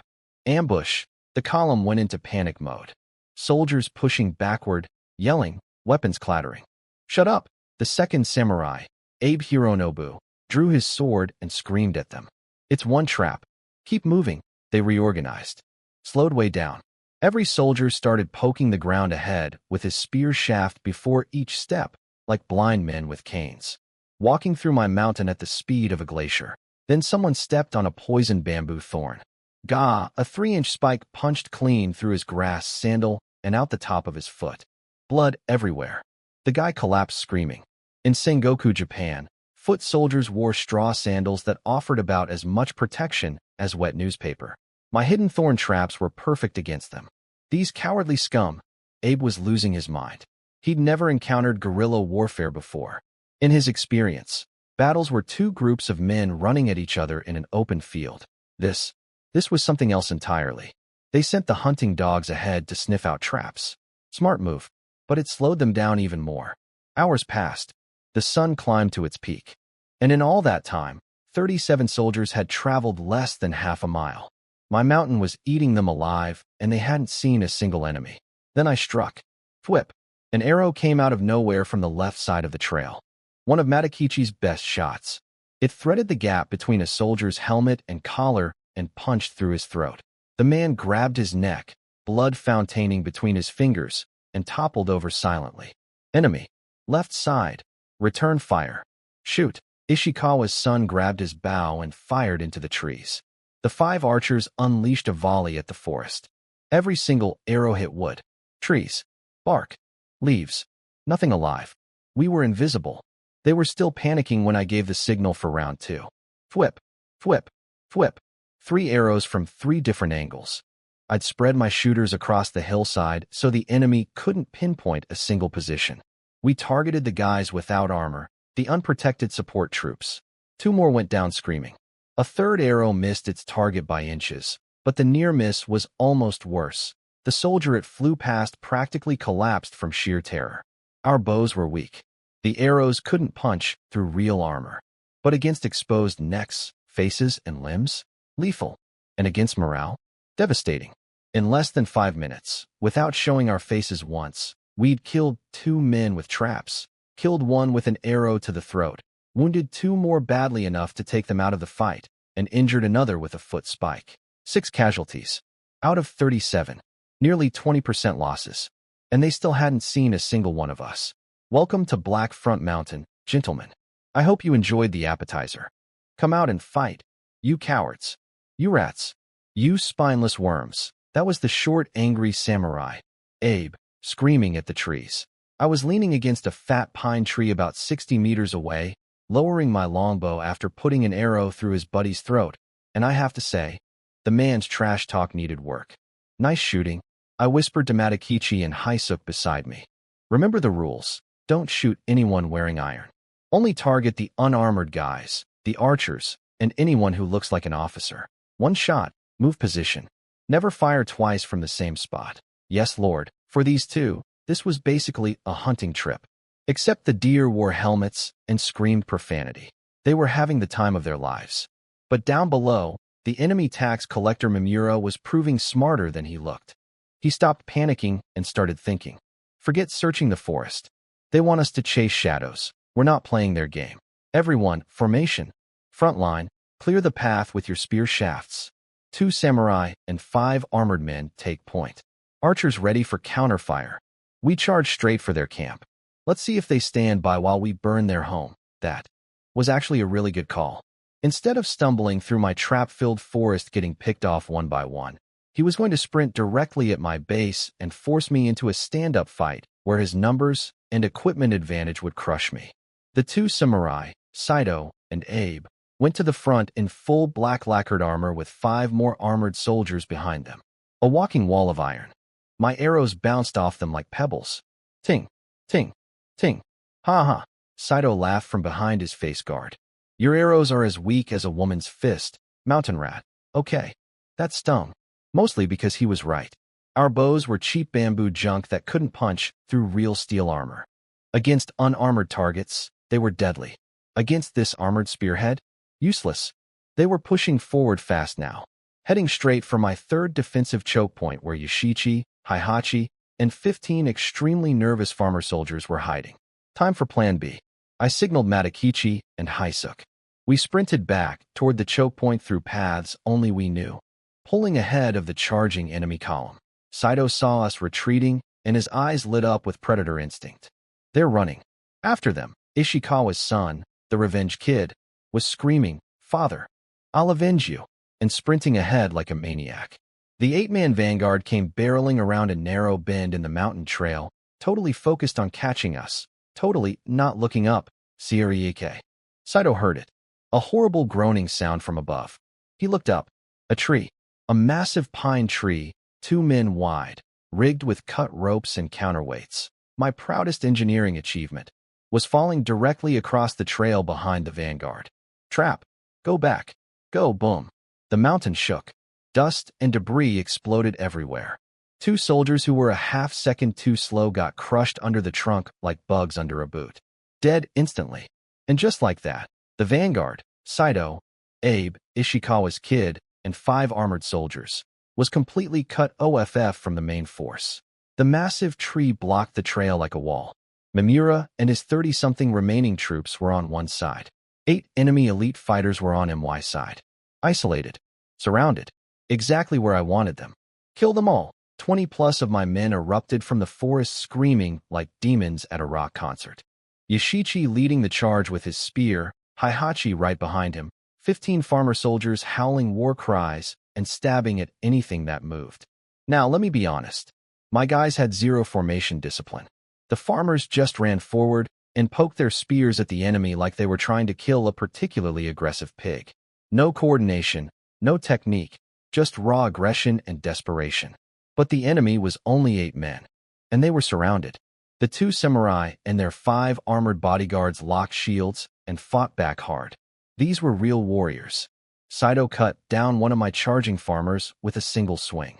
Abe was parrying spear thrusts like he was swatting flies. Ishikawa's kid was slashing wildly with genuine skill. My farmers couldn't break through. The armor was too good, the skill gap too wide. Bodies were starting to pile up on MY side. Time for the boss to clock in. I came from the flank. Full speed. 60+ kilos of muscle and iron hurtling out of the tree line like a crimson cannonball. Die. My field sword. A heavy wild tachi blade. Carved a silver arc through the air straight at Sato's face. Bring it. He caught it on his blade. Clang. The impact sent him staggering back 3 steps. His hands went numb. I could see the shock in his eyes through his face guard. How is he this strong? I didn't give him a second to breathe. Zengi is all about pressing forward, seizing the center line, never letting the enemy reset.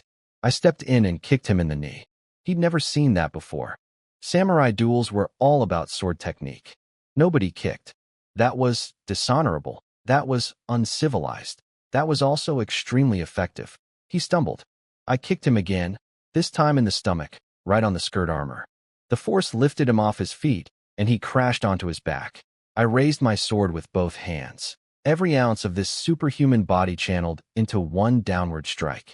Crunch. The heavy blade split his helmet like a coconut. Went straight through the iron, through his skull, all the way down to his nose bridge. Red and white splattered across my armor like abstract art. 1 samurai down. In 4 moves. 3 sword strikes and a kick. On the other side, Abe was getting mobbed. Matakichi and Haisuk had dropped their bows and pulled short blades. One went for his legs, the other for his throat. Heihachi was swinging his katana at Abe's head like a lumberjack. Rokuro and Shinpachi jabbed spears at every opening. Abe was good. Even 5-on-1, he was holding them off and actually managed to land a nasty sword cut on Haisuk's body. But then 2 spears punched through his back armor simultaneously. He screamed and crumpled. 2 samurai down. Father, I'll avenge you. Ishikawa's kid came flying at me, sword raised. Eyes insane with grief. Every defensive instinct abandoned in favor of pure suicidal rage. I swept his legs out from under him with one casual kick. He hit the ground flat on his back. Before he could move, my sword took his head clean off. It spiraled into the air, trailing a 3-foot geyser of blood.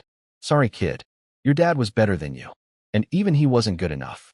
3 warriors dead in under a minute. The remaining 5 armored soldiers threw down their weapons and hit the dirt begging for mercy. On the other side of the fallen tree, Mimura watched all of this happen. His face went through about 17 shades of white. 3 trained samurai, the kind of men who could each handle 10 ordinary soldiers, cut down like weeds by the demon in red armor. His brain computed exactly one thought. Run. Retreat. Retreat. Everyone run. Go, go, go. His voice came out higher than a teenage girl at a haunted house. He spun around so fast he nearly fell off his tiny horse and bolted down the mountain. Behind him, every single soldier dropped weapons, dropped flags, dropped dignity, and sprinted after their commander. I stood on the trail watching them disappear, panting hard. That fight had taken more out of me than I expected. Killing armored warriors was exhausting work, even with this superhuman body. We won. But the cost. I looked around at my people. 3 of my farmer recruits were dead, lying in the dirt with sword wounds they never had the skill to avoid. 4 or 5 more were wounded. One of the 3 surrendered soldiers had taken a bad hit. And my original crew. My lord. Haisuk. Haisuk's not going to make it. Matakichi's voice was raw, broken. He was covered in blood, not all of it the enemy's. I walked over to where Rokuro was cradling Haisuk in his arms. My archer. My carpenter. The quiet guy who carved me a camp stool and wooden bowls. The man who'd been with me since day one, who never complained, who hit a target at 20 paces with a garbage bow, who dropped his bow and pulled a knife to save his teammates. Abe's sword had caught him deep across the torso during the group fight. Too deep. In a world with no surgeons, no antibiotics, no blood transfusions, a wound like that was a death sentence. I knelt beside him. I always told myself these were just Japanese soldiers, foreign people from a foreign time, tools for my survival. I shouldn't get attached. But a month of sharing food, building shelters, training together, fighting side by side, that changes things. Whether you want it to or not. My eyes burned. I didn't cry, but they burned. The battle was over. The mountain trail looked like a horror movie set. Bodies, broken spears, blood-soaked helmets, shattered bamboo everywhere. The smell of iron and dirt and death hung in the cold air. Let me do the math. Their side started with 39, lost over a dozen, including all 3 of their samurai officers and the revenge kid. My side, 3 dead, 5 wounded. For a fight between professionals and a ragtag mountain militia, that was actually a win. A bloody, ugly, painful win, but a win. The cold wind howled through the trees like it was mourning the dead, which, in fairness, there was plenty to mourn. Haisuk was propped against Rokuro's knees, his face white as paper. That samurai Abe had caught him across the neck with his sword during the group fight. The cheap belly armor he wore couldn't protect his throat. Blood was pumping out of the wound in rhythmic pulses, and no matter how hard Rokuro and Heihachi pressed cloth against it, it kept coming. I knelt beside him, took his cold, dirt-covered hand in mine. It's me, Haisuk. His unfocused eyes found my face and suddenly cleared, like a candle flaring one last time before going out. Today, you fought like a true warrior, I told him. I'm proud of you. Something lit up behind those dying eyes when I said, true warrior, for a man who was born a fisherman's son, who'd spent his whole life being told he was nothing. Hearing those words from his lord in his final moments meant everything. He struggled to speak, blood bubbling at his lips. My father died in battle between the Aoki and Otomo clans. When I was small, at home, I have my mother, 2 sisters, and a little brother. Just turned 6. His grip tightened on my hand with desperate strength. Yabuko village. Western Matsura. That's where they are. Please, my lord. Send my death payment to my family. Please, I swear on the great Bodhisattva Hachiman, I said. Your family will receive it. Now go in peace. He looked into my eyes one last time, and whatever he saw there, whatever thing had made him follow a stranger into battle, fight men who outclassed him, and die on a nameless mountain trail, it made him smile. Following you, Haisuk has no regrets. These days on the mountain were the best days of Haisuk's life. I ate well, lived like a real person. For the first time, you are a lord worth dying for. I will pray for you. From below, may your military fortune be. His hand went limp. His eyes drifted upward to the gray sky and stayed there. Gone. I stood up and stared at nothing for a moment. I kept telling myself these were just Sengoku-era Japanese soldiers. Foreign people, tools, resources. Don't get attached. But a month of sharing rice and campfires and bad jokes and training drills and building things together side by side. That does something to you whether you like it or not. My eyes burned. I didn't cry, but they burned. Stop standing there, I said to the others, my voice may be rougher than usual. Bring Haisuk and the other fallen back to camp. Our wounded too. Enemy dead. Bury them where they fell. No time for grief. The enemy would regroup. They'd come back with more men. I had to prepare. I turned away from Haisuk's body and started walking. Goodbye, quiet carpenter who made me a camp stool. Goodbye, archer who could hit a tree at 20 paces with a garbage bough. Goodbye, man who charged a samurai with a knife because his friends were in danger. You deserved a better world than this one. Meanwhile, and I found this out later, the scene on the other side of the mountain was absolutely pathetic. Mimura the tax collector was stumbling down the road to Okayama Castle, looking like he'd been through a washing machine full of thorns. His fancy clan jacket was shredded. He'd lost his helmet during the retreat. Sorry, the panicked stampede. His hair was wild, his eyes were hollow, and he was muttering to himself like a crazy person. Behind him trailed 24 shell-shocked soldiers, limping, bleeding, leaning on each other, staring at the ground. Some had thrown away their weapons during the retreat. A few were openly crying. They looked less like a returning army and more like the losing team of the world's worst sports event. How did this happen? Mimura kept whispering. It was supposed to be bandits. Just a few starving bandits. The realization was hitting him like a slow-motion train. Those weren't bandits. Those layered traps, that coordinated ambush, that monster in red armor who split a samurai's skull like a melon. That was a trained military force led by someone who knew exactly what he was doing. And the worst part? Mamura had run. He'd turned tail and fled while his soldiers were still fighting. In samurai culture, that was the single most disgraceful thing a commander could do. He might as well have tattooed "coward" across his forehead. He knew what was waiting for him at the castle. Kuroda Jinpachi, the bear of Hizen, had a temper that could melt steel. And Mamura had just lost Kuroda's two most trusted veteran warriors, failed to recover the stolen tax rice, and run away from the enemy. As his defeated column dragged itself up to the castle gates, they found the entrance lined with fully armed soldiers. Waiting for them. The bad kind of waiting. Two warriors grabbed Mamura by the shoulders, confiscated his swords, and said with voices like ice, "The castle lord demands your presence." Immediately. Do not resist. Mamura's legs gave out. They basically had to carry him into the castle like a sack of trembling potatoes. So to summarize, I lost a good man today. Several good men, actually. My heart was heavy and my armor was splattered with the blood of friends and enemies alike. But my enemies? They lost more. They lost their samurai. They lost their confidence.